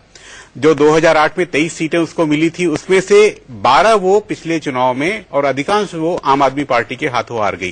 जो मिडिल क्लास वोट शिफ्ट हुआ था वो उससे पता लगता था। अब जिन सीटों की हम आज बात कर रहे हैं उनमें एक रोचकता है, वो बता करके फिर आपकी इन 3 सीटों पे आता हूं। जिन 30 सीटों पर दिल्ली में निवर्तमान विधायकों के खिलाफ सेकंड और थर्ड दोनों कैंडिडेट चेंज कर दिए गए हैं, ये बड़ी बात है। यानी एक नए किस्म की लड़ाई उन सीटों पर होनी है। उनमें सदर बाजार भी है, नई दिल्ली भी है, मालवीय नगर भी है और ग्रेटर कैलाश भी है, जो आज की हम सीटें ले रहे हैं इसमें। और एकमात्र सीट जहां पर पहले 3 स्थान पर रहने वाले तीनों प्रत्याशी बदल दिए गए, वो कृष्णानगर सीट है। और एकमात्र सीट जहां पर जिसकी जमानत जब्त हुई थी तीसरे स्थान पर, वो गांधीनगर की सीट, आम आदमी पार्टी का उम्मीदवार, उसको तो टिकट मिली है, लेकिन पहले दूसरे उम्मीदवार बदल दिए गए वहां पर। तो ये एक नई किस्म की राजनीति यहां हमको दिखने वाली है।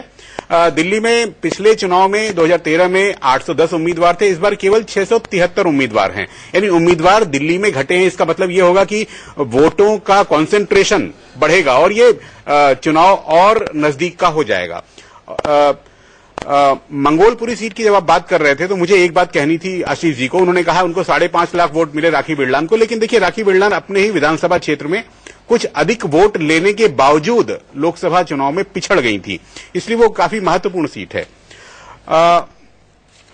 आपने जो अभी नई दिल्ली सीट की जो बात की, लोकसभा चुनाव में आम आदमी पार्टी के लगभग 19,000 वोट यहां घट गए और यदि केजरीवाल साहब वहां फिर से चुनाव जीतते हैं, प्रचंड बहुमत से जीतते हैं, पिछली बार 53% से जीते और सबसे अधिक 58% से हर्षवर्धन जीते थे, यदि वो अधिक बहुमत से जीतते हैं तो इसका मतलब क्या होगा कि जो केंद्र सरकार का कर्मचारी है वो केजरीवाल साहब को समर्थन दे रहा है। वहां पर नरेंद्र मोदी जी को समर्थन उसने पूरा दिया। उनकी सरकार आने के बाद थोड़ा उन्होंने टाइट किया ऑफिस को कि सब लोग जरा समय पे ऑफिस पहुंचना शुरू करें। ये बातें यदि केंद्र सरकार के कर्मचारियों को पसंद नहीं आई होंगी या और कोई कारण होंगे तो ही शायद ये इतना बड़ा बदलाव यहां हो रहा होगा। अब पटपड़गंज और लक्ष्मीनगर ये बड़ी रोचक सीटें हैं। पटपड़गंज में विधायक बनाम विधायक की एकमात्र सीट है। जी, एक हमें शंका है कि अगर कर्मचारी इससे नाराज है कि उसको टाइम से पहुंचने को कहा जा रहा है, जो आप सही कह रहे हैं, ये बात है, हम भी देख रहे हैं कि केंद्रीय कर्मचारी नाराज है, लेकिन अगर टाइम से पहुंचने को कह रहे हैं तो एक ऐसे पार्टी को वोट देगा जो खुद अपने आप में डिसिप्लिन्ड है या वो करप्शन के खिलाफ वो करती है, तो वो उसकी तरफ क्यों जा रहा है, ये नहीं समझ में आ रहा है। क्योंकि आपका जो ट्रैक रिकॉर्ड है उसमें भी उस टाइम से आना पड़ेगा, केंद्र में नहीं आना पड़ेगा, राज्य में आना पड़ेगा। तो केंद्रीय कर्मचारी एक तरफ, तो आप ऐसी पार्टी को वोट दे रहा है और इस बात से नाराज है बीजेपी से कि नरेंद्र मोदी उनसे टाइम पे आने को कहते हैं। देखिए, आपके प्रश्न में ही उसका जवाब है। वो केंद्र सरकार के कर्मचारियों को टाइम पे जाना पड़ रहा है, उसके प्रति नाराजगी वो मोदी साहब के खिलाफ दिखा रहे हैं। और दिल्ली सरकार में उनको तो टाइम पर जाना नहीं है, इसलिए वो दूसरों के लिए रास्ता खोल रहे होंगे वहां पर। बिल्कुल अनुज जी, मुझे रुकना पड़ेगा एक ब्रेक के लिए। अश्विनी जी, मैं आपके पास आऊंगा। चर्चा के लिए हमारे पास बहुत सारा समय है शहजाद, 9 से 10 भी हम इसी पर बने हुए हैं। और हम बता दें, ब्रेक के बाद सबसे दिलचस्प दांतों तले उंगली दबा लेने वाले आंकड़े हम आपको बताने जा रहे हैं। पूरी की पूरी 70 सीटों का हिसाब, किसको मिल सकता है कितना वोट परसेंटेज, किसको मिल सकती है कितनी सीटें, पूरी की पूरी 70 सीटों का लेखा जोखा 30,000 के सैंपल साइज के साथ किसी ने नहीं किया है अब तक का इतना बड़ा ओपिनियन पोल, इतना बड़ा सर्वे। हम आपको दिखाएंगे ब्रेक के बाद। ब्रेक के बाद ये आंकड़ा खोलेंगे, सिर्फ एक सीट बची हुई है, उसके बाद खुलेगा पूरी दिल्ली का आंकड़ा। बने रहिए इंडिया न्यूज के साथ। तो दिल्ली में इस बार किसकी बनेगी सरकार, किसका चलेगा जादू, मोदी का, किरण बेदी का या फिर अरविंद केजरीवाल का, इस पर होगी हमारी बड़ी बहस। लेकिन उससे पहले देख लेते हैं दिल्ली का सबसे बड़ा ओपिनियन पोल, 30,000। जी हां, 30,000 है हमारी सैंपल साइज, अब तक का सबसे बड़ा ओपिनियन पोल सिर्फ और सिर्फ इंडिया न्यूज पर। जी हां, हमने अभी तक आपको कई वीवीआईपी कॉन्स्टिट्यूएंसीज के बारे में बताया, 3 सीटें बची हुई है। उसके बाद हम पूरी दिल्ली का प्रोजेक्शन बताएंगे, हर कॉन्स्टिट्यूएंसी के बारे में आपको जानकारी देंगे हमारे स्क्रोल पर। अभी देखिए 3 नई वीवीआईपी सीटों के बारे में, उसके बाद पूरी दिल्ली का प्रोजेक्शन दिखाएंगे, वोट परसेंटेज दिखाएंगे, किसको कितनी सीटें मिल सकती हैं ये दिखाएंगे। लेकिन पहले देखते हैं दिल्ली की 3 बची हुई वीवीआईपी सीटें। सीधे चलते हैं अनुराग के पास। चलिए लक्ष्मीनगर से शुरू करते हैं। बाकी जो 3 सीटें बची हैं लक्ष्मीनगर, यहां पर भी इस बार दिलचस्प समीकरण है दीपक, क्योंकि विनोद कुमार बिनी ने यह सीट डॉक्टर वालिया से छीनी थी और 40 साल से वालिया साहब चुनाव नहीं हारे थे। लेकिन यहां की जनता बिन्नी से नाराज है, उन्हें लगता है कि बिन्नी ने उनके साथ धोखा किया है। डॉक्टर अशोक वालिया को इसका फायदा होना चाहिए था, लेकिन आप देखेंगे कि इसका फायदा भारतीय जनता पार्टी को है। 54% जो है वो भारतीय जनता पार्टी के साथ लोग जाते हुए नजर आ रहे हैं, बीबी त्यागी के साथ। डॉक्टर अशोक वालिया की वापसी होती हुई नजर नहीं आती है और विनोद कुमार बिन्नी ने आम आदमी पार्टी की भी लुटियां यहां पर डुबो दी है। 13% लोग केवल आम आदमी पार्टी के साथ अब यहां पर नितिन त्यागी के साथ जाते हुए नजर आ रहे हैं। आगे बढ़ते हैं जल्दी से और अब बात करते हैं ग्रेटर कैलाश की। ग्रेटर कैलाश जहां से विजय कुमार मल्होत्रा की सीट मानी जाती थी, उनके बेटे अजय कुमार मल्होत्रा को भी उतारा, लेकिन कांग्रेस ने उनको फायदा नहीं मिला। और अब शर्मिष्ठा मुखर्जी राष्ट्रपति की बेटी को उतारा। क्यों उतारा समझ में नहीं आता, क्योंकि पिछले चुनाव में भी तीसरे नंबर पर यहां कांग्रेस रही थी। अब क्यों 1% लोग हैं वो जो शर्मिष्ठा मुखर्जी के साथ जाते हुए नजर आ रहे हैं, तो कांग्रेस ने ये नुकसान क्यों शर्मिष्ठा मुखर्जी के नाम पर बर्दाश्त किया। राकेश कुमार गुलैया यहां से भारतीय जनता पार्टी के हैं, आप देखिए 45% लोग उनके साथ जाते हुए नजर आ रहे हैं और आम आदमी पार्टी के सौरभ भारद्वाज के साथ 54% लोग जाते हुए नजर आ रहे हैं। यानी यहां आम आदमी पार्टी और बीजेपी के बीच नेक टू नेक फाइट है। अब चलते हैं बल्ली मारान। बल्ली मारान में देखिए, बल्ली मारान में पिछली बार हारून यूसुफ साहब जो थे वो 8,000 सीटों से जीते थे, लेकिन इस बार आप हारून यूसुफ का हाल देखिए। 12% लोग केवल हारून यूसुफ के साथ जाते हुए नजर आते हैं। इमरान हुसैन जो पहले बीएसपी में थे, अब आम आदमी पार्टी में है। बीएसपी और आम आदमी पार्टी के सबके वोट और कांग्रेस के मिला लें तो देखिए 80% लोग उनके साथ जाते हुए नजर आते हैं। बीजेपी का भी यहां पर कुछ खास जनाधार नहीं दिखता, केवल 8% लोग भारतीय जनता पार्टी के साथ हैं। दीपक, बिल्कुल, तो दिलचस्प आंकड़े हैं ये। आप जीत रही है 2 जगह, सौरभ भारद्वाज एक अच्छी बढ़त बनाए हुए हैं, और साथ ही साथ लक्ष्मी नगर में भारतीय जनता पार्टी, जिसको देखकर मुझे बहुत आश्चर्य नहीं हुआ होगा। एनके सिंह साहब, अगर इन पूरी वीवीआईपी सीटों के बात करें तो मिक्स रिजल्ट्स हैं, लेकिन दिल्ली के लिए आपका क्या प्रेडिक्शन है? क्विक कमेंट चाहूंगा, मुझे ब्रेक में जाना है और उसके बाद में पूरी दिल्ली की बात करूंगा। आपका टेक क्या है? आप बीजेपी या कांग्रेस? नहीं, मतलब अब कांग्रेस के लिए तो मैं कुछ कहूंगा नहीं, आपने खुद ही दिखा दिया है। क्यों नहीं कहेंगे? इसलिए कि आपने खुद ही इतनी देर में दिखा ही रहे हैं। कांग्रेस में जो एक फाइटिंग जील है ना, वो जो डेमोक्रेसी में एक होता है कि सबसे बड़ी पार्टी 130 साल की पार्टी, और जो कि 29% वोट पे कायम रही एक लंबे अरसे तक, और आज भी नेशनल लेवल पे देखें तो 18% फिर भी वोट है। वो पार्टी जो फाइटिंग जील होता है, फाइट मतलब एक होता है ना कि बाउंस बैक करता है, वो पार्टी बाउंस बैक नहीं कर रही है। अच्छा, फटाफट बीजेपी या आप? मैं आऊंगा शहजादा। हाँ, इसमें यह है कि आप और बीजेपी में बहुत टफ कंटेस्ट है, लेकिन मुझे अभी भी लग रहा है कि आप पे एडवांटेज है।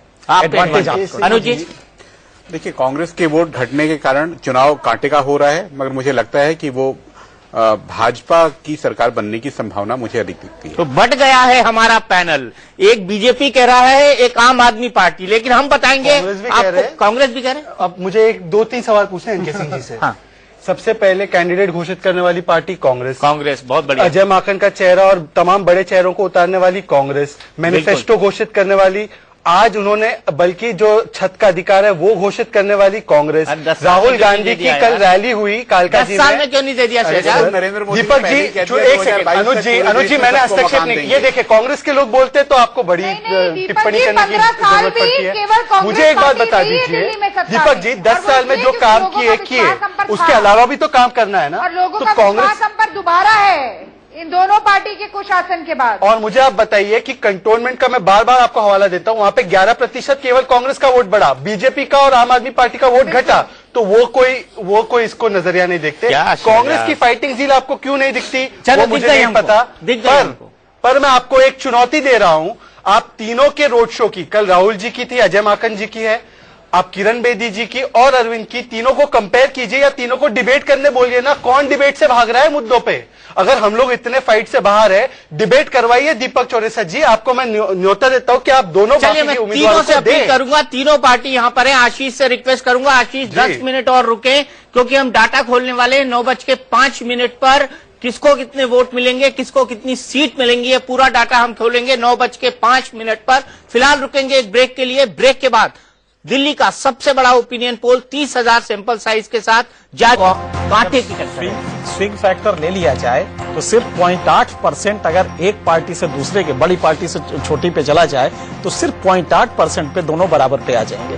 +-2 की बात कर। हाँ, +-2 का सिंह। हाँ, दोनों में 1.6 का डिफरेंस है ना जी। तो अगर ये एक 0.8% शिफ्ट हो जाता है तो वो दूसरी पार्टी और ये दोनों पार्टियां बराबर हो जाएंगी। अनुज जी, आप क्या टेक लेंगे? ये देखिए, कांटे की लड़ाई यानी अगला एक हफ्ता बहुत महत्वपूर्ण होने वाला है। देखिए, वोट किस तरह से किधर जाएंगे वो तो अंतिम क्षणों तक तय होते रहते हैं। अब मायावती जी यदि दिल्ली में 14 रैलियां करने वाली हैं तो उसका भी कोई इम्पैक्ट पड़ सकता होगा। दिल्ली की आबादी में जो 17-18% शेड्यूल कास्ट वोट है और 12% मुस्लिम वोट हैं, ये इस समय आधार बने हुए आम आदमी पार्टी की, जो कि पहले कांग्रेस का आधार हुआ करता था। यदि मायावती जी मेहनत अधिक करती हैं, देखिए इतनी मेहनत उन्होंने पिछले विधानसभा चुनाव में नहीं की थी। 2008 में अचानक उनकी पार्टी को 14% वोट मिल गए थे और पिछले विधानसभा चुनाव में केवल 5.5% वोट मिले। तो यदि वो अपना वोट प्रतिशत बढ़ाती हैं, और देखिए जैसे आपके सर्वेक्षण में ये केवल 3 पार्टियों के बीच का है, अन्यों में यानी बसपा सहित कुछ भी 10-12% यदि निर्दलीयों सहित चले जाते हैं तो ये लड़ाई और कांटे की और रोमांचक हो जाने वाली है। इसलिए मैं कहता हूं कि अगले एक हफ्ते में जमीन पर, धरातल पर कौन कितनी मेहनत करता है उस पर इस दिल्ली की सत्ता का भविष्य निर्धारित होगा। तो कौन कितनी मेहनत करता है जमीन और धरातल पर। लेकिन एक एक कमेंट्स तमाम पॉलिटिकल पार्टी से हम लेते हैं। अश्विनी उपाध्याय जी, इतनी कांटे की टक्कर सोची थी आपने कि आपकी आम आदमी पार्टी से होगी? क्योंकि 60 सीटें जीत रहे थे आप लोकसभा चुनाव के वक्त असेंबली सेगमेंट के अंदर, अगर डिवाइड किया जाए उसको तो। दीपक जी, आपने इतना बड़ा सर्वे कराया है, 30,000 का सर्वे हम भी पहली बार देख रहे हैं। इसमें 2-3 बातें मैं आपको कहना चाहूंगा। कुछ ऐसी सीटें इसमें आपने दिखाई है जो हमने पिछली बार नहीं जीती थी, इस बार हम जीत रहे हैं। खासतौर पर सदर बाजार में आपने बताया हम 72% मिल रहा है। ऐसे आपने मुझे लक्ष्मी नगर का दिखाया, ऐसे आपने पटपड़गंज दिखाया। अभी 4 रैलियां होने वाली हैं मोदी जी की। सारा का सारा माहौल पूरी तरीके से बदलने वाला है, मैं आपको बता रहा हूं। कारण आपको मैं बताऊं, कांग्रेस और आम आदमी पार्टी दोनों को अभी दिल्ली की जनता ने देखा है। जहां तक अभी मेरे आशीष भाई शायद चले गए, क्या आशीष खेतान जी चले गए? आशीष खेतान जी बिजली पानी की बात कर रहे थे। मैं आपको जनता को बताना चाहता हूं, आशीष खेतान जी, आम आदमी पार्टी ने जो कहा था हम पानी फ्री देंगे, उसमें एक कंडीशन डाली थी, बड़ी चुपके से डाली थी। उस कंडीशन में लिखा था कि जिसके यहां बिजली का मीटर लगा होगा उसको हम 700 लीटर मुफ्त पानी देंगे। तो पूरी की पूरी दिल्ली में केवल 3 लाख लोगों के घर में मीटर लगा हुआ, अदरवाइज मीटर लगा ही नहीं है।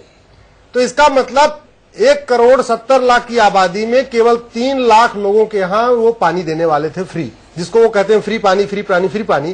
तो उसमें कंडीशन थी, वो कंडीशन मुझे लगता है थोड़ा जनता को पूरी उसकी अवेयरनेस नहीं है, लेकिन उसमें कंडीशन थी जिसके यहां मीटर लगा होगा उसको 700 लीटर फ्री देंगे। तो मीटर लगाइए कम लोगों के यहां, और पाइपलाइन तो डलवाई कहीं नहीं। देखिए, बिजली में दिल्ली में मुफ्त पानी इतना बड़ा मुद्दा नहीं है। मुद्दा यह है कि सबको पानी मिले, स्वच्छ पानी मिले, पीने लायक पानी मिले, ऐसा पानी मिले जिससे बीमारियां न बढ़े। उसका कोई ध्यान नहीं रखा। भारतीय जनता पार्टी इन मुद्दों पे जा रही है। कैसे सबको साफ सुथरा पानी मिले, कैसे सबको लगातार पानी मिले, कैसे सबको लगातार बिजली मिले, कैसे दिल्ली को इन्वर्टर फ्री बनाया जाए, कैसे दिल्ली को जनरेटर फ्री बनाया जाए। बिजली 33% सस्ती करेंगे या नहीं? ये तो आपका चुनावी वादा है। अब मैं आपको उसी पे आ रहा हूं।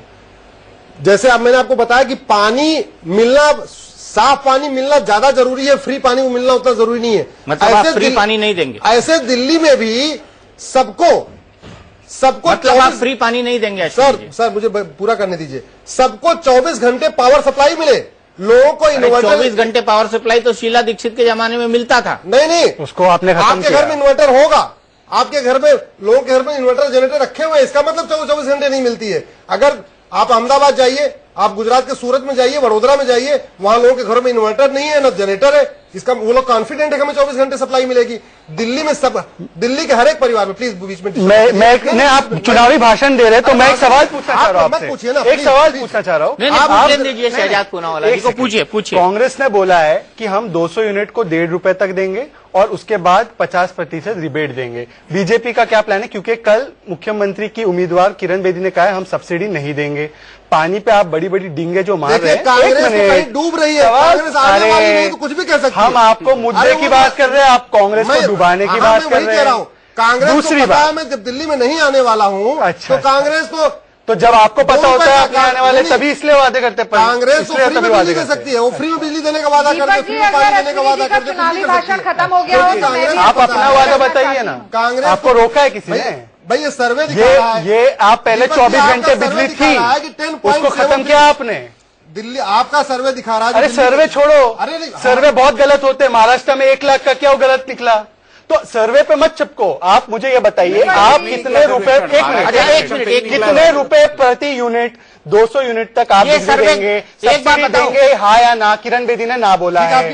दूसरी बात, पानी के बारे में, पानी के बारे में दोनों सवाल सुन लिए। उसको रिपीट करें, सुन लिया मैंने। क्विकली आंसर अश्विनी उपाध्याय, मुझे आगे चलना है। 1994 में सबसे पहले जो पानी का मुद्दा सुलझाया था वो भारतीय जनता पार्टी के मदन लाल खुराना जी ने सुलझाया था। अरे कल की बात करो, पुरानी बात क्यों कर रहे हो आप? आपने सवाल रख लिया बस। बिजली कितने रुपए पर दे रहे हो? रख लिया भाई, आप सब्सिडी दे रहे हो, हाँ या ना?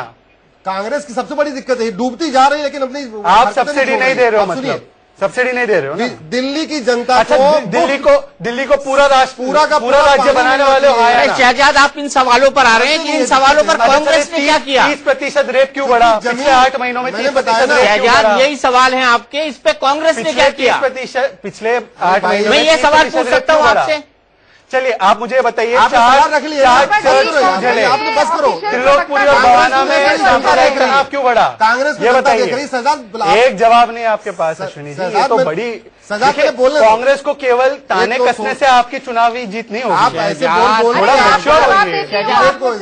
दिल्ली पे बात हो रही है, हम दिल्ली की बात कर रहे हैं। तो आप मुझे बताइए कितने रुपए प्रति यूनिट आप दे रहे हैं? चुप हो जाओगे तब तो बताऊंगा। कितने रुपए दे रहे हो आप? लगातार धृष्टता कर रहे, चुप नहीं हो रहे, तो मैं कहां से बताऊं? बताइए रुपए कितने दे रहे हो यूनिट प्रति यूनिट? दीपक जी, चूंकि कांग्रेस पूरी तरीके से दिल्ली में साफ हो रही है, इसका सुपड़ा साफ हो रहा है, इसलिए कोई भी वादा कर सकती है। अच्छा। ये उसी स्टाइल में वादा कर रही है जैसे निर्मल बाबा पानी बतासे खिला खिला के लोगों का इलाज कर रहे थे, जैसे रामपाल बाबा लोगों को भभूति दे के सबका इलाज कर रहे थे। रामपाल को आपने नहीं पकड़ा था। एक मिनट सुनिए, तो कांग्रेस का इलाज, कांग्रेस वैसे नए नए वादे कर रही है कि 2 रुपए में दे देंगे, 3 रुपए में। जहां तक बात आई आम आदमी पार्टी की, जो उनकी सहयोगी पार्टी, उसके बारे में आपको बताऊं, आम आदमी पार्टी ने 1 मीटर पाइप नहीं बिछाया। सबको कह रहे हैं कि हम पानी देने जा रहे हैं, और सच्चाई यह है कि 1 मीटर भी पाइपलाइन नहीं बिछाई और कहते हम सबको पानी देंगे। 1 मीटर भी नया तार नहीं बिछाया, कहते हम सबको बिजली देंगे। आप इंफ्रास्ट्रक्चर ऐसे नहीं खड़ा होता, हवाई बातों से नहीं खड़ा होता। इंफ्रास्ट्रक्चर आपको अगर बिजली को लगातार देना है तो आपके खंभे मजबूत होने चाहिए, आपका तार मजबूत होना चाहिए, आपका जनरेशन, आपका डिस्ट्रीब्यूशन, ये स्ट्रॉन्ग करना पड़ेगा, इंफ्रास्ट्रक्चर पूरा मेंटेन करना पड़ेगा। उपाध्याय जी, बिजली होगी तो बिजली देंगे, पानी होगा तो पानी देंगे। सर उसकी हरियाणा से पानी आएगा तब देंगे पानी ना। हमारी सरकार हरियाणा में है, उसकी व्यवस्था की जा रही है, हरियाणा से पूरा पानी आएगा और दिल्ली में सबको साफ पानी मिलेगा, बढ़िया पीने लायक पानी मिलेगा, साफ पानी मिलेगा। ये चुनावी वादे हैं, हमने कई साल से सुने हैं, लेकिन कब इन पर अमल होगा? आपकी जो केंद्र सरकार द्वारा लगाया गया राष्ट्रपति शासन था, वो 7.5 महीने तक था। अश्विनी जी, इस पर काम क्यों नहीं हुआ? ये सवाल भी जनता आपसे पूछ रही है, इसका जवाब भी आपको देना पड़ेगा। ये भी बहुत बड़ा सवाल है। हमारी हरियाणा में सरकार अभी आई है, उसकी पूरी व्यवस्था हो गई है, मुनक कैनाल का पानी आ रहा है और पूरी पानी की व्यवस्था की जा रही है। चलिए, पूरी पानी की व्यवस्था की जा रही है। पर दीपक जी वो कह रहे हैं प्रधानमनी जी ने भी कहा 33 घंटे, सबको 24 घंटे। तो वो तो ऑलरेडी थी, आने से पहले आपके एक प्रवक्ता जवाब दे रहे हैं यहाँ पर, आपके एक प्रवक्ता जवाब दे रहे हैं, एक वन बाय वन में आपके प्रवक्ता का भी इंतजार कर रहा हूँ। उम्मीद है वो जल्दी ही जुड़ेंगे हमारे साथ। लेकिन हम अगला ग्राफिक्स ले लेते हैं, अनुराग के पास चलते हैं, ये देखते हैं किसको कितना नफा हुआ है, किसको कितना नुकसान हुआ है। उसके बाद हम सीट प्रोजेक्शन की तरफ जाएंगे। बिल्कुल दीपक जी, वोट शेयर हमने दिखाया अभी और नेक टू नेक मुकाबला। हम आपको बता दें कि अब 70 विधानसभा सीटों पर जब हमने देखा तो किसको कितना नफा, किसको कितना नुकसान। वोटों में नफा नुकसान हम देख रहे हैं 11.45% मुनाफा होता है बीजेपी को। कांग्रेस को नुकसान है 13.82% का नुकसान कांग्रेस को होता हुआ नजर आता है और यहां पर 14.35%। देखिए वोट शेयर आम आदमी पार्टी का बड़ा है, 14.35% हुआ है। अब अगर हम इन्हें तब्दील करें सीटों में कि किसको कितनी सीटें मिलती हैं, तो दीपक ये वो आंकड़ा है जिस पर कहा गया था कि लोग सीटों से उछल पड़ेंगे। किसको कितनी सीटें मिलेंगी, अगर इस वोट परसेंटेज को हम कन्वर्ट कर दें सीटों में, तो पहले 2013 में देखिए बीजेपी को 32 सीटें मिली थी, कांग्रेस को 8 सीट मिली थी, आम आदमी पार्टी की 28 सीटें आई थी और अन्य के खाते में 2 सीटें गई थी। लेकिन 2015 में यह आंकड़ा क्या हो जाता है, बीजेपी के खाते में 34 सीटें, आम आदमी के खाते में भी 34 सीटें, कांग्रेस के पास 3, नफा नुकसान 1 का रखा है। बिजवासन की सीट दीपक ऐसी थी जिस पर मतदाता ना हां कह पाए ना कह पाए, कंफ्यूजन में नजर आए, असमंजस में नजर आए। तो वो सीट अगर हम बीजेपी को एडवांटेज के तौर पर दे भी देते हैं तब भी आंकड़ा नेक टू नेक का है, बिल्कुल नेक टू नेक का। 34 सीटें बीजेपी के पास, 34 आम आदमी पार्टी के पास। अगर नफा नुकसान की बात करें तो यहां 2 सीटों का फायदा बीजेपी को होता हुआ नजर आ रहा है और वहीं 3 से 4 सीटों का फायदा आम आदमी पार्टी को होता हुआ नजर आ रहा है। बेशक दीपक, जो आपने कहा था कि वो आंकड़ा हो सकता है जिसे देखकर लोग दांतों तले उंगली दबा लें और कुर्सियों से उछल पड़े। बिल्कुल, दांतों तले उंगली दबाने वाला आंकड़ा है, कुर्सी से उछल जाने वाला आंकड़ा है, क्योंकि ऐसा आंकड़ा, ऐसा टाई पॉलिटिक्स में बहुत ही कम देखने को मिलता है। फिर गेम चेंजर हो जाएगी Congress party. Game Congress party के हाथ में होगा, वो किसको समर्थन देती है, किसका समर्थन लेती है, ये एक बहुत बड़ा सवाल हो जाएगा। 34-34 क्या कहेंगे अश्विनी उपाध्याय जी, कैसा गेम चेंजर बन जाएगा फिर ये इलेक्शन? नहीं, ये गेम दिल्ली की जनता समझ चुकी है कि कांग्रेस को वोट देने का मतलब आम आदमी पार्टी को वोट देना। अरे अमित शाह तो 60+ की बात कर रहे हैं, 60+। मैं आ रहा हूं, यहाँ तो आपको 34 मिल रही है। 60+ कहाँ गया अमित शाह जी का? दीपक जी, मैं उसी पे आ रहा हूँ। निश्चित रूप से हमारा कैंपेन थोड़ा देर से शुरू हुआ है। क्यों देर से शुरू हुआ? हमारे टिकट भी थोड़ा देर से बटे थे। क्यों बटा देर से? लेकिन अब पूरी तरीके से मुझे ये नहीं पता आपका ये सैंपल कब का लिया हुआ है, 1 हफ्ते पहले का है, 10 दिन पहले का है, इसलिए मेरे को उस पर मुझे पता नहीं है। इस समय दिल्ली का जो ग्राउंड है वो बिल्कुल ग्राउंड रियलिटी कुछ और है। माहौल पूरी तरीके से बदला हुआ है और कल परसों के बाद जब देश के सुपरस्टार मोदी जी आ रहे हैं दिल्ली की जनता से बात करने के लिए, उनका इसलिए ईस्ट वेस्ट नॉर्थ साउथ चारों जगह उनकी रैलियां प्लान की गई हैं। दिल्ली की जनता उनसे 1 to 1 उनका बाकायदा एक दूसरे को सुनेंगे। उसके बाद आप देखना बिल्कुल माहौल पूरा बदला हुआ जाएगा। और मैं आपको बता दूं, अब की बार दिल्ली की जनता वो भूल नहीं करेगी, क्योंकि वो जानते हैं कि अगर पानी चाहिए तो हरियाणा से पानी आएगा। ये ऐसे लोग, बाय द वे, आपके हिसाब से अगर आम आददमी पार्टी को लगता है, आपने दिखा 34 सीट दिखाई है, आपका सर्वे में आ रहा है। एक मिनट, मैंने आपकी बात मानी, आपके सुपरस्टार मोदी जी हैं, लेकिन आपकी स्टार किरण बेदी का क्या हुआ?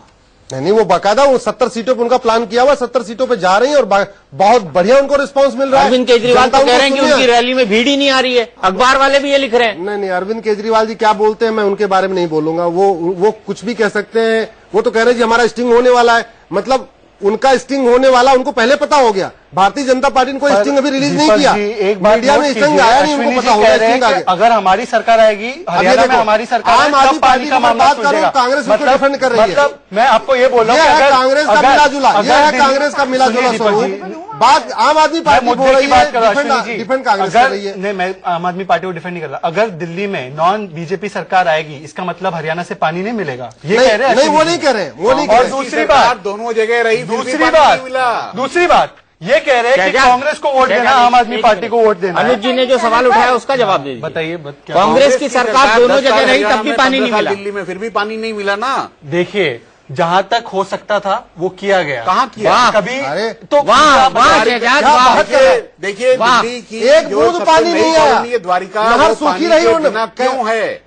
मुनक कैनाल सूखी पड़ी रही सर 10 साल। करोड़ों रुपए अपने निवेश किए और वो बिना पानी के क्यों है? इसका जवाब कौन देगा? अक्टूबर से लेके अब तक इनकी हरियाणा में सरकार है। मुनक कैनाल में पानी आया, 10 साल आपकी दोनों जगह सरकार थी, पानी आया, मुनक तो फिर हरियाणा का पानी क्यों नहीं आया? अश्विनी जी मुझे सवाल पूछिए, मुझे डायरेक्ट सवाल। 15 साल हमने कुछ किया ही नहीं तो वोट क्यों दे रही थी जनता? अरे द्वारका क्यों सूखी हुई है? एक सवाल के जवाब दीजिए। कुछ नहीं किया, एक सवाल का जवाब दीजिए, द्वारका क्यों सूखा हुआ है? दीपक जी, ये लोगों के एक मुनक कैनाल का पानी क्यों नहीं आया? उठाना है। मुनक कैनाल का तो पानी आप मुझे बताइए ना, 15 साल में ना हमने मेट्रो बनाए, ना फ्लाईओवर बनाए, ना मुनक कैनाल का पानी क्यों नहीं आया? दिल्ली की जनता केवल पानी क्यों नहीं आया ये बता दीजिए। तो आप मुझे बताइए कि 7-8 महीनों में इन्होंने कितना पानी लाया? अरे पानी क्यों नहीं आया?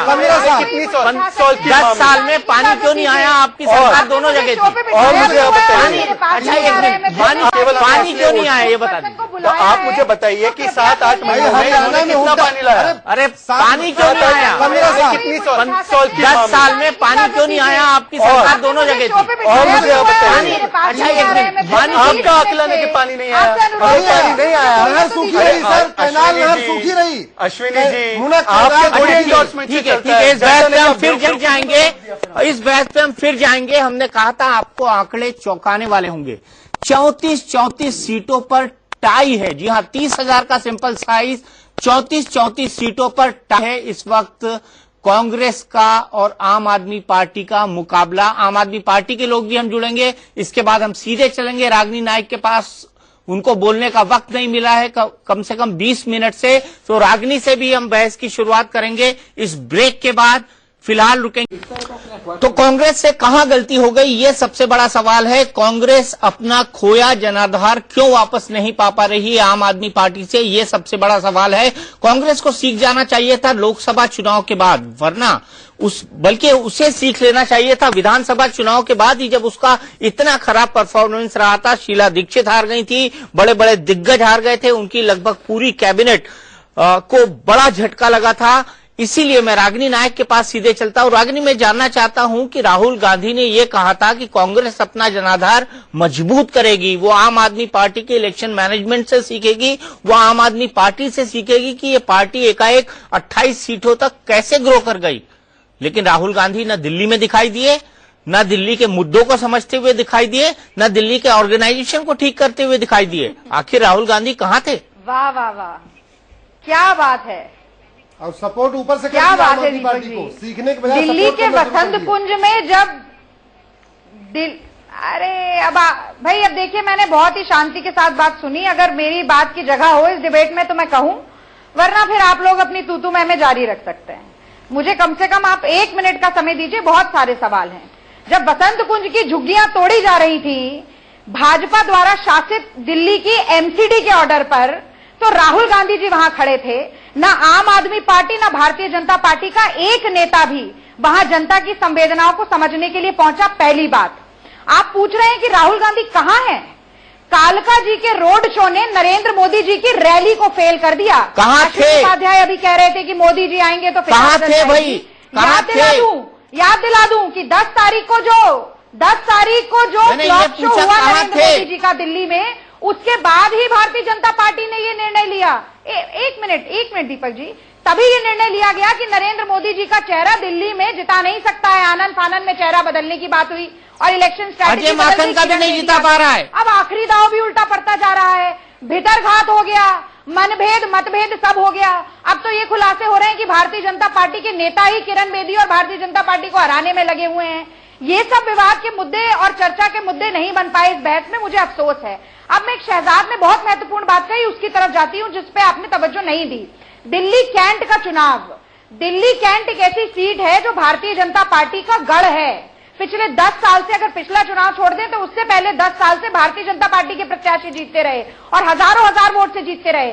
वहां भारतीय जनता पार्टी को 31% वोट मिलता है, कांग्रेस को 29% वोट मिलता है और आम आदमी पार्टी को 11% वोट मिलता है। जबकि ये अप्रत्याशित था, ये आश्चर्यजनक करने वाला था। 2004 और 2009 की तरफ ले जाती हूं, जब सारे समीकरण ये बता रहे थे कि यूपीए 1 यूपीए 2 का गठन हो ही नहीं सकता। इंडिया शाइनिंग की लहर ऐसी दिखाई जा रही थी कि कांग्रेस पार्टी के पांव उखड़ गए हो, तो कांग्रेस पार्टी ने मुंह तोड़ जवाब दिया। और मैं पूरे विश्वास के साथ कहती हूं कि इस बार भी ऐसा होने वाला है। चलिए, मेरी शुभकामनाएं, आप जीते। बात अश्विनी जी कर रहे थे, वो भूल जाते हैं कि 5 साल, 1 मिनट बस आखिरी बात जोड़ रही हूं, 5 साल जो राज किया दिल्ली में भारतीय जनता पार्टी ने, 3 मुख्यमंत्री दिए। उस समय दिल्ली को अंधकारमय नगरी कहा जाता था, 8 से 12 घंटे बिजली जाती थी। रागिनी, मुझे रोकना पड़ेगा, मुझे एक ब्रेक लेना है, ब्रेक के बाद मैं फिर हाजिर होऊंगा। दिल्ली तो सबसे बड़ा चुनावी सर्वे, सबसे बड़ा ओपिनियन पोल, 30,000 लोगों की राय ली गई है। यह कह रहा है कि टाई है मुकाबला बीजेपी और आम आदमी पार्टी के बीच में। हमारा सर्वे यह कह रहा है कि 34 सीटें मिलेंगी आम आदमी पार्टी और भारतीय जनता पार्टी को इन चुनाव के अंदर, यानी बहुमत से एक सीटें दोनों की कम होंगी। ये टाई है। ये कैसा टाई है, इसको समझना भी बेहद जरूरी है। ये जानना भी बेहद जरूरी है कि आखिर ऐसा नतीजा क्यों आ रहा है, किसको कितना वोट परसेंटेज मिलेगा। तो वोट परसेंटेज हम दिखा रहे हैं, भारतीय जनता पार्टी को 45.43%, कांग्रेस को 10.73%, आपको 43.84%। और हम बता रहे हैं आपको हर एक सीट का नतीजा जो हमारी टेलीविजन स्क्रीन पर चल रहा है। जनता पार्टी को 45.43%, कांग्रेस को 10.73%, आपको 43.84%। और हम बता रहे हैं आपको हर एक सीट का नतीजा जो हमारी टेलीविजन स्क्रीन पर चल रहा है लगातार। लेकिन आज के सवाल क्या है, आज के बयान क्या है, मुद्दे क्या हैं, ये भी हम आपको बता रहे हैं हमारी टेलीविजन स्क्रीन पर। किस मुद्दे को कितना फीसदी मत मिला है वो भी आपको दिखाया जाएगा। लेकिन सबसे पहला सवाल अश्विनी उपाध्याय जी से। उपाध्याय जी, मेरा सीधा सवाल, अरविंद केजरीवाल ये दावा कर रहे हैं कि आपके कई नेता उनको फोन कर रहे हैं, मिस्ड कॉल दे रहे हैं, 1 सिंगल रिंग दे रहे हैं और ये जताने की कोशिश कर रहे हैं कि वो उनके साथ खड़े हैं, किरण बेदी को हराया जाए। गुटबाजी आपके पार्टी में चरम पर है, इसीलिए अरुण जेटली को लाकर बिठाया गया है ताकि वो नेताओं के बीच कोऑर्डिनेशन कर सके। ये नौबत क्यों आई? अरविंद केजरीवाल जी के पास मिस कॉल जा रहा है, उनके पास फोन भी जा रहा है। अपने कार्यकर्ताओं का फोन तो उठा नहीं पाते, भारतीय जनता पार्टी के लोगों का फोन उठा रहे हैं। इसका मतलब इसके बारे में कुछ ज्यादा कहने की जरूरत नहीं मुझे। जहां तक गुटबाजी की बात है, भारतीय जनता पार्टी में बिल्कुल कोई गुटबाजी नहीं है। सब लोग पूरी तरीके से एकजुट होकर लड़ रहे हैं चुनाव को। सबका एक ही एजेंडा है कि हमारी 4 राज्यों में जीत हुई, अब हमारा दिल्ली का नंबर है, इसके बाद हमारे फिर बंगाल, बिहार और उत्तर प्रदेश, उसकी बारी है हमारी। तो आपकी कोई गुटबाजी नहीं है? बिल्कुल कोई गुटबाजी नहीं है। देखिए, बड़े परिवार में थोड़ा बहुत इधर उधर होता रहता है, लेकिन उसको आप गुटबाजी नहीं कर सकते। मतलब बर्तन खटक रहे हैं आपके यहाँ? बर्तन खटक नहीं, बर्तन खटक रहे हैं आपके यहाँ, बर्तन खटक रहे हैं। अपनी अपनी राय सब रखते हैं, लेकिन बाद में सब मीटिंग में सब लोग फिर इकट्ठे होते हैं और एक बात पे चलते हैं। अगर यहाँ पे ऐसा तो है नहीं कि गांधी 10 जनपद जो इंस्ट्रक्शन आया उस वही फॉलो होगा। हमारे यहाँ ऐसा नहीं है कि अरविंद केजरीवाल जो ने कह दिया वही सब लोग फॉलो करेंगे, ऐसा नहीं है। हमारी डेमोक्रेटिक, इसीलिए अमित शाह के जो इंस्ट्रक्शंस आ रहे हैं वो आपके लोग फॉलो नहीं कर रहे हैं? नहीं, हमारे फॉलो नहीं कर रहे। हमारे यहाँ डेमोक्रेटिक पार्टी है, मैंने आपको दीपक जी बताया। इसीलिए सब सर फोड़ रहे हैं एक दूसरे का, डेमोक्रेटिक पार्टी है सर। बिल्कुल सर नहीं फोड़ रहे हैं, बिल्कुल सब लोग एक है। सबका एक एजेंडा है कि दिल्ली को कैसे भी करके उबारो, दिल्ली को गड्ढा मुक्त होने से बचाओ, दिल्ली को कांग्रेस और आम आदमी पार्टी के चंगुल से छुड़ाओ और इसको एक विकास के एजेंडे पे ले जाओ। अदरवाइज पिछले 15 सालों में क्या हुआ है, मुझे लगता है कि अगर दिल्ली का सारा पैसा जोड़ दिया जाए तो 2-3 तालाब भर जाएंगे, जितना पैसा दिल्ली से गायब किया गया, जितना दिल्ली का माल खाया है, जितना दिल्ली में जितना बड़ा भ्रष्टाचार हुआ है। दीपक जी थोड़ा लंबा छोटा छोटा रखिए। अश्विनी जी आपका जवाब हो गया, मैं सीधे चलूंगा योगेंद्र यादव जी के पास। आप पार्टी के नेता हमारे साथ जुड़े हुए हैं। योगेंद्र यादव जी, मेरा पहला और सीधा सवाल आपसे ये है कि 34 सीटों पर टाई हो रहा है ये पूरा का पूरा मुकाबला, आप क्या मानते हैं? 34 सीटों का टाई, क्या आम आदमी पार्टी भारतीय जनता पार्टी से नेक टू नेक खड़ी है? आप इस ओपिनियन से सहमत हैं? दीपक भाई माफ कीजिएगा, जहां मैं हूं वहां आपकी बात, एक मेट्रो स्टेशन पे हूं, आपकी बात पूरी सुन नहीं पा रहा हूं। आपने अपने सर्वे की कुछ फाइंडिंग्स बताई हैं, आप उसे दोहरा पाएंगे? क्या कह रहे हैं, 34 सीट पे क्या हुआ है? मामला टाई है, बिल्कुल दोनों पार्टियों के बीच 34 सीटों पर मामला टाई है। मतलब 34 आपको मिल रही है और 34 बीजेपी को मिल रही है, जबकि वोट परसेंटेज आपका 43.84 है और बीजेपी का 45.43। जी शुक्रिया, आप मुझे समझ आ गया। देखिए, मैं सिर्फ 2-3 चीज कहना चाह रहा हूं। जब से सर्वेक्षण होने शुरू हुए हैं पिछले 3-4 महीनों में, हर सर्वेक्षण ये दिखा रहा है कि हर 1-2 हफ्ते में आम आदमी पार्टी की सिचुएशन थोड़ी बेहतर हो रही है और बीजेपी की डाउन हो रही है। मेरे विचार से आपके सर्वेक्षण का भी यदि ट्रेंड देखें तो यही दिखाता है। दूसरा, हर सर्वेक्षण ये दिखा रहा है कि अरविंद केजरीवाल नंबर 1 पे है चीफ मिनिस्टरियल चॉइस। ये किरण बेदी जी के आने के पहले भी था और उनके आने के बाद भी था। और मैं समझता हूं यदि यही रुझान चलता रहा तो आखिरी 10 दिन में आम आदमी पार्टी आपके सर्वेक्षण के हिसाब से बहुत स्पष्ट बढ़त दिखाएगी। और मैं ये भी जिक्र कर दूं कि जो दूसरा सर्वेक्षण हुआ है कल एबीपी की तरफ से आया था, उसमें आम आदमी पार्टी को 9% आगे दिखाया गया है। तो मैं समझता हूं कुल मिला के सारे सर्वेक्षण इस दिशा की तरफ इशारा कर रहे हैं कि आम आदमी पार्टी एक स्पष्ट बढ़त बना रही है। चलिए, शुक्रिया योगेंद्र यादव जी इस प्रतिक्रिया के लिए, क्योंकि हमारे साथ सोमनाथ भारती जो कि आम आदमी पार्टी के नेता हैं वो लाइव जुड़ गए हैं, उनसे हम प्रतिक्रिया लेंगे। सोमनाथ भारती जी, मेरा पहला और सीधा सवाल, कहां से मिस्ड कॉल आ रहे हैं, किन भारतीय जनता पार्टी के नेताओं के मिस्ड कॉल आ रहे हैं? क्योंकि अरविंद केजरीवाल जी ने दावा किया है कि बीजेपी के नेता उनसे कह रहे हैं कि किरण बेदी जी को हराया जाए। देखिए, कारण क्या है कि जिस तरह से जो डेवलपमेंट हुई है पास में, वो साफ साफ दिखाती है कि भाजपा किस कदर से बौखलाहट में है। सबसे पहले इन्होंने मोदी जी का चेहरा हटा लिया पूरे के पूरे चुनाव से, फिर किरण बेदी जी को ले आए। किरण बेदी जी को लाने के बाद हुआ क्या कि जो पूरा का पूरा बीजेपी का काडर है, जो जमीनी कार्यकर्ता सारे टूट गए। उनको लगा कि भाई ये तो बड़ा गजब हो गया। 30-40 साल जिन जिन नेताओं ने गुजारे भाजपा के अंदर, उन सबके सपने चकनाचूर हो गए। सोमनाथ जी, इसकी चिंता आप क्यों कर रहे हो? किरण बेदी जी को हराया जाए। नहीं, हम चिंता नहीं कर रहे हैं। मेरे पास भी भाजपा कई नेता आए हैं, उन्होंने बताया जी ये तो गजब हो गया। देखिए, होता है क्या, फुटबॉल के मैच में कोई आदमी अपना प्लेयर बोरो नहीं करता, यहाँ तो कैप्टन ही बोरो कर लिया है, कैप्टन ही बाहर से लाया जा रहा है। तो जब विद ए बोरोड कैप्टन ये कितना फुटबॉल का मैच खेलने की, ये जो चुनाव जो दिल्ली में चुनाव हो रहा है, ये क्या चुनाव कर लेंगे, क्या चुनाव लड़ लेंगे ये? सोमनाथ भारती जी, आपने मेरे सवाल का जवाब नहीं दिया। ऐसे कौन से बीजेपी के नेता हैं जो अरविंद केजरीवाल को कॉल कर रहे हैं, मिस कॉल कर रहे हैं? कह रहे हैं तो नाम भी बताना चाहिए। अगर वो कह रहे हैं तो नाम भी बताना चाहिए। ये तो तकाजा है राजनीति का। ये कौन सी बात हुई कि आपने मेलाइन कर दिया? ये तो हिट एंड रन का मामला हो गया ना। नहीं, हिट एंड रन का मामला तो हमारा कभी भी नहीं रहा। हमने तो हम समय आने ये तो हमेशा ही रहा है सोमनाथ भारती जी। सब कुछ बता देंगे, लेकिन एक कॉन्फिडेंशियलिटी भी होती है। सोमनाथ जी वो कहते क्यों कह रहे हैं कि जिस कदर से भाजपा ने उनके तरफ अनादर, जैसे कि अभी किरण जी ने हर्षवर्धन जी के विधानसभा में खड़ा होकर कह दिया कि 20 साल से आपके यहाँ कोई डेवलपमेंट नहीं हुआ है। अरे 20 साल से तो वहां के विधायक हर्षवर्धन साहब से जवाब देना आप चले जा रहे हैं। सोमनाथ जी जिन नेताओं, सोमनाथ जी, अश्विनी उपाध्याय बोल रहा हूं मैं भाजपा से। मुझे लगता है आपके सामने टीवी नहीं है शायद, इसलिए आप में सवाल ये है कि अरविंद जी को जिन लोगों ने फोन किया उनका नाम बताना चाहिए, अदरवाइज माफी मांगना चाहिए।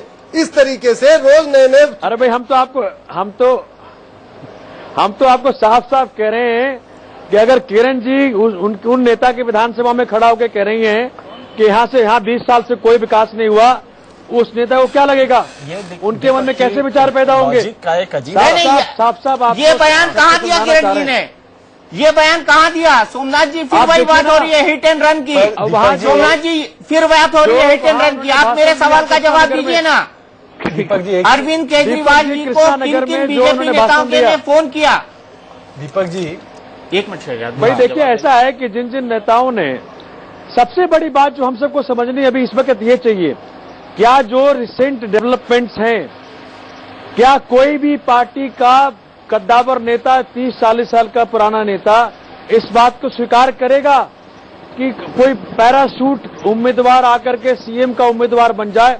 ये तो कोई भी एक्सेप्ट नहीं करेगा। सर, ये काम तो आम आदमी पार्टी ने किया है। आम आदमी पार्टी ने किया है कि जितने पुराने लोग थे उनको छोड़ दिया, नए सीएम का उम्मीदवार, नए जिन लोगों ने पैसे दिए उनको टिकट मार दिए। लेके आ रहे हो, प्रमिला टोकस को दिया, पहलवान को दिया, वेद प्रकाश को दिया। आपके सबसे बड़ी आपने एडमिशन ये करी कि भाई आपके बीच में कोई नेता ईमानदार नहीं है, आपको बाहर से लाना पड़ेगा। अच्छा ये बताइए सोमनाथ भारती जी, फिर आपने किरण बेदी को सीएम पद का ऑफर क्यों किया था? ये बताइए सोमनाथ भारती जी, आपने सीएम पद का ऑफर किरण बेदी को क्यों दिया था? देखिए, किरण बेदी जी का पर्सनली अलग है। वो भाजपा को ज्वाइन करके उन्होंने जो गलतियां करी, आज उनको पता है कि क्या वो आज किरण जी वो कैसे जस्टिफाई करेंगे जिस पार्टी को कहती थी वोट नहीं देना चाहिए क्योंकि उन्होंने अपने डोनर्स का डिटेल आरटीआई में नहीं दिया है। जो कैसे कहेंगी, कैसे जस्टिफाई करेंगी कि जो पार्टी अपराधियों को टिकट देती हो, बलात्कारियों को टिकट देती हो, उसको नहीं देना चाहिए वोट? लेकिन आपने करेंगे आज आम आदमी पार्टी ने उनको सीएम कैंडिडेट घोषित करने की बात कही थी, आपने उनको सीएम पद क्यों ऑफर किया था? मैं इस सवाल का जवाब जानना चाहता हूं आपसे। अगर आपने सीएम पद उनको क्यों ऑफर किया था? दीपक भाई मैं कह रहा हूं कि आज वो गलत संगति में पड़ गई तो गलत हो गई, जैसी संगति में पड़ गई आज गलत हो गई। वो सोमनाथ जब आपकी संगति में थी तो वो ठीक थी। अब किरण जी अब देखिए ना, जिस वक्त अब ऐसी पार्टियां जो अपने डोनर्स की लिस्ट ना बताए, ऐसी पार्टियां जो ब्लैक मनी से लिया गया पैसा अपने फंड में उसको कहती है कि वो अनआइडेंटिफाइड सोर्स से आ रही हो, ऐसी पार्टियां जो बलात्कारियों को कैबिनेट मंत्री बना के। सोमनाथ जी सर, एक सवाल मेरा है। अभी 2 दिन पहले अरविंद जी इतनी सफेद झूठ बोला। अरे सुनिए, आपको ही पता है कि पिछले इलेक्शन में अथराइज सिग्नेचरी था पार्टी का, आपको भी पता था। आप लोगों का रेडियो ऐड से लेकर सब कुछ मैंने पास कराया, मेरे सिग्नेचर से सारे ऐड पास हुआ करते थे। 2 दिन पहले अरविंद केजरीवाल जी ने एबीपी पे झूठ बोला है कि अश्विनी उपाध्याय तो मैं जानता ही नहीं हूँ, जबकि आपको भी याद है विधानसभा चुनाव में सारे ऐड। अच्छा, अब ये पर्सनल होता जा रहा है। शहजाद मैं आपको लूंगा इस ब्रेक के बाद। सोमनाथ जी, एक ब्रेक के लिए रुकना पड़ रहा है।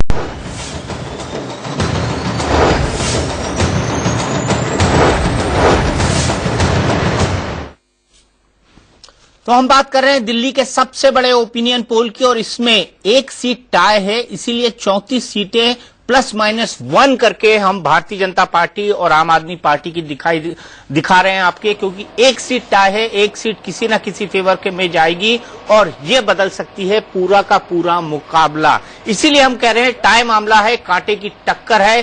+-1 का जब हिसाब होगा तो सरकार की तस्वीर भी एक तरह से तय हो सकती है। इसीलिए हम बता रहे थे आपको कि दांतों तले उंगलियां बिठा लीजिए और उस कुर्सी पर चिपक जाइए जिस पर आप बैठे हुए हैं। शहजाद पुरावाला, यहां पर सबसे बड़ा सवाल ये उठता है कि कांग्रेस की भूमिका क्या होगी जब अगर टाई हो जाता है मामला तो?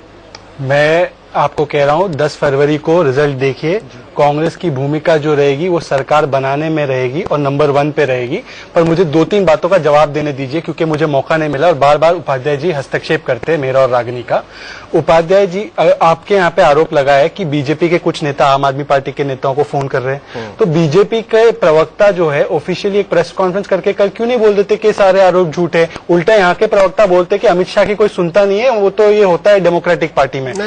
अब आप फिर से हस्तक्षेप कर रहे हो, आप प्लीज सुन लीजिए ना। जबरदस्ती की लॉजिक दे रहे हो उपाध्याय जी, आप सुनने का कोई सुन लीजिए ना। और दूसरी बड़ी बात उपाध्याय जी ने कहा कि तालाब भर भर के कांग्रेसियों ने भ्रष्टाचार किया। उन्हीं तालाब भर भर के भ्रष्टाचारियों को कांग्रेस पार्टी के राव इंद्रजीत सिंह से लेकर कृष्णा तीरथ को इन्होंने टिकट भी दिया, मंत्री पद भी दिया, लोकपाल अभी तक नियुक्त नहीं किया और सीबीआई आपके अंतर्गत है। तो कितने केस आपने शुरू किए? तो केवल झूठ के आरोपों के अलावा आपके पास कोई तथ्य हो तो जवाब दीजिए।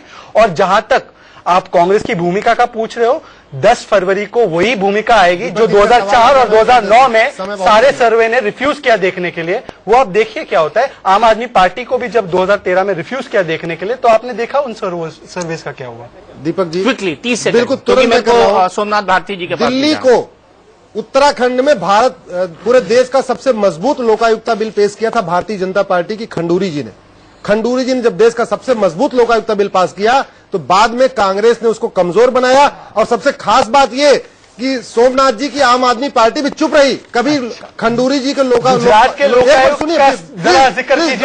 गुजरात के लोग सवाल आ गया सर, अपॉइंट नहीं आपके सवाल आ गया, सुप्रीम कोर्ट तक गए और केंद्र के लोग दिल्ली में क्यों नहीं कर रहे? हम दिल्ली में देश का सबसे मजबूत लोकायुक्ता बिल लाएंगे। जो दिल्ली का लोकायुक्ता बिल है उसको ये आपके मैनिफेस्टो अमेंड करेंगे, बिल्कुल उसको अमेंड करके की नियुक्ति क्यों नहीं कर रहे? अच्छा ठीक है, मुझे ब्रेक लेना है, ब्रेक के बाद हम देखेंगे क्या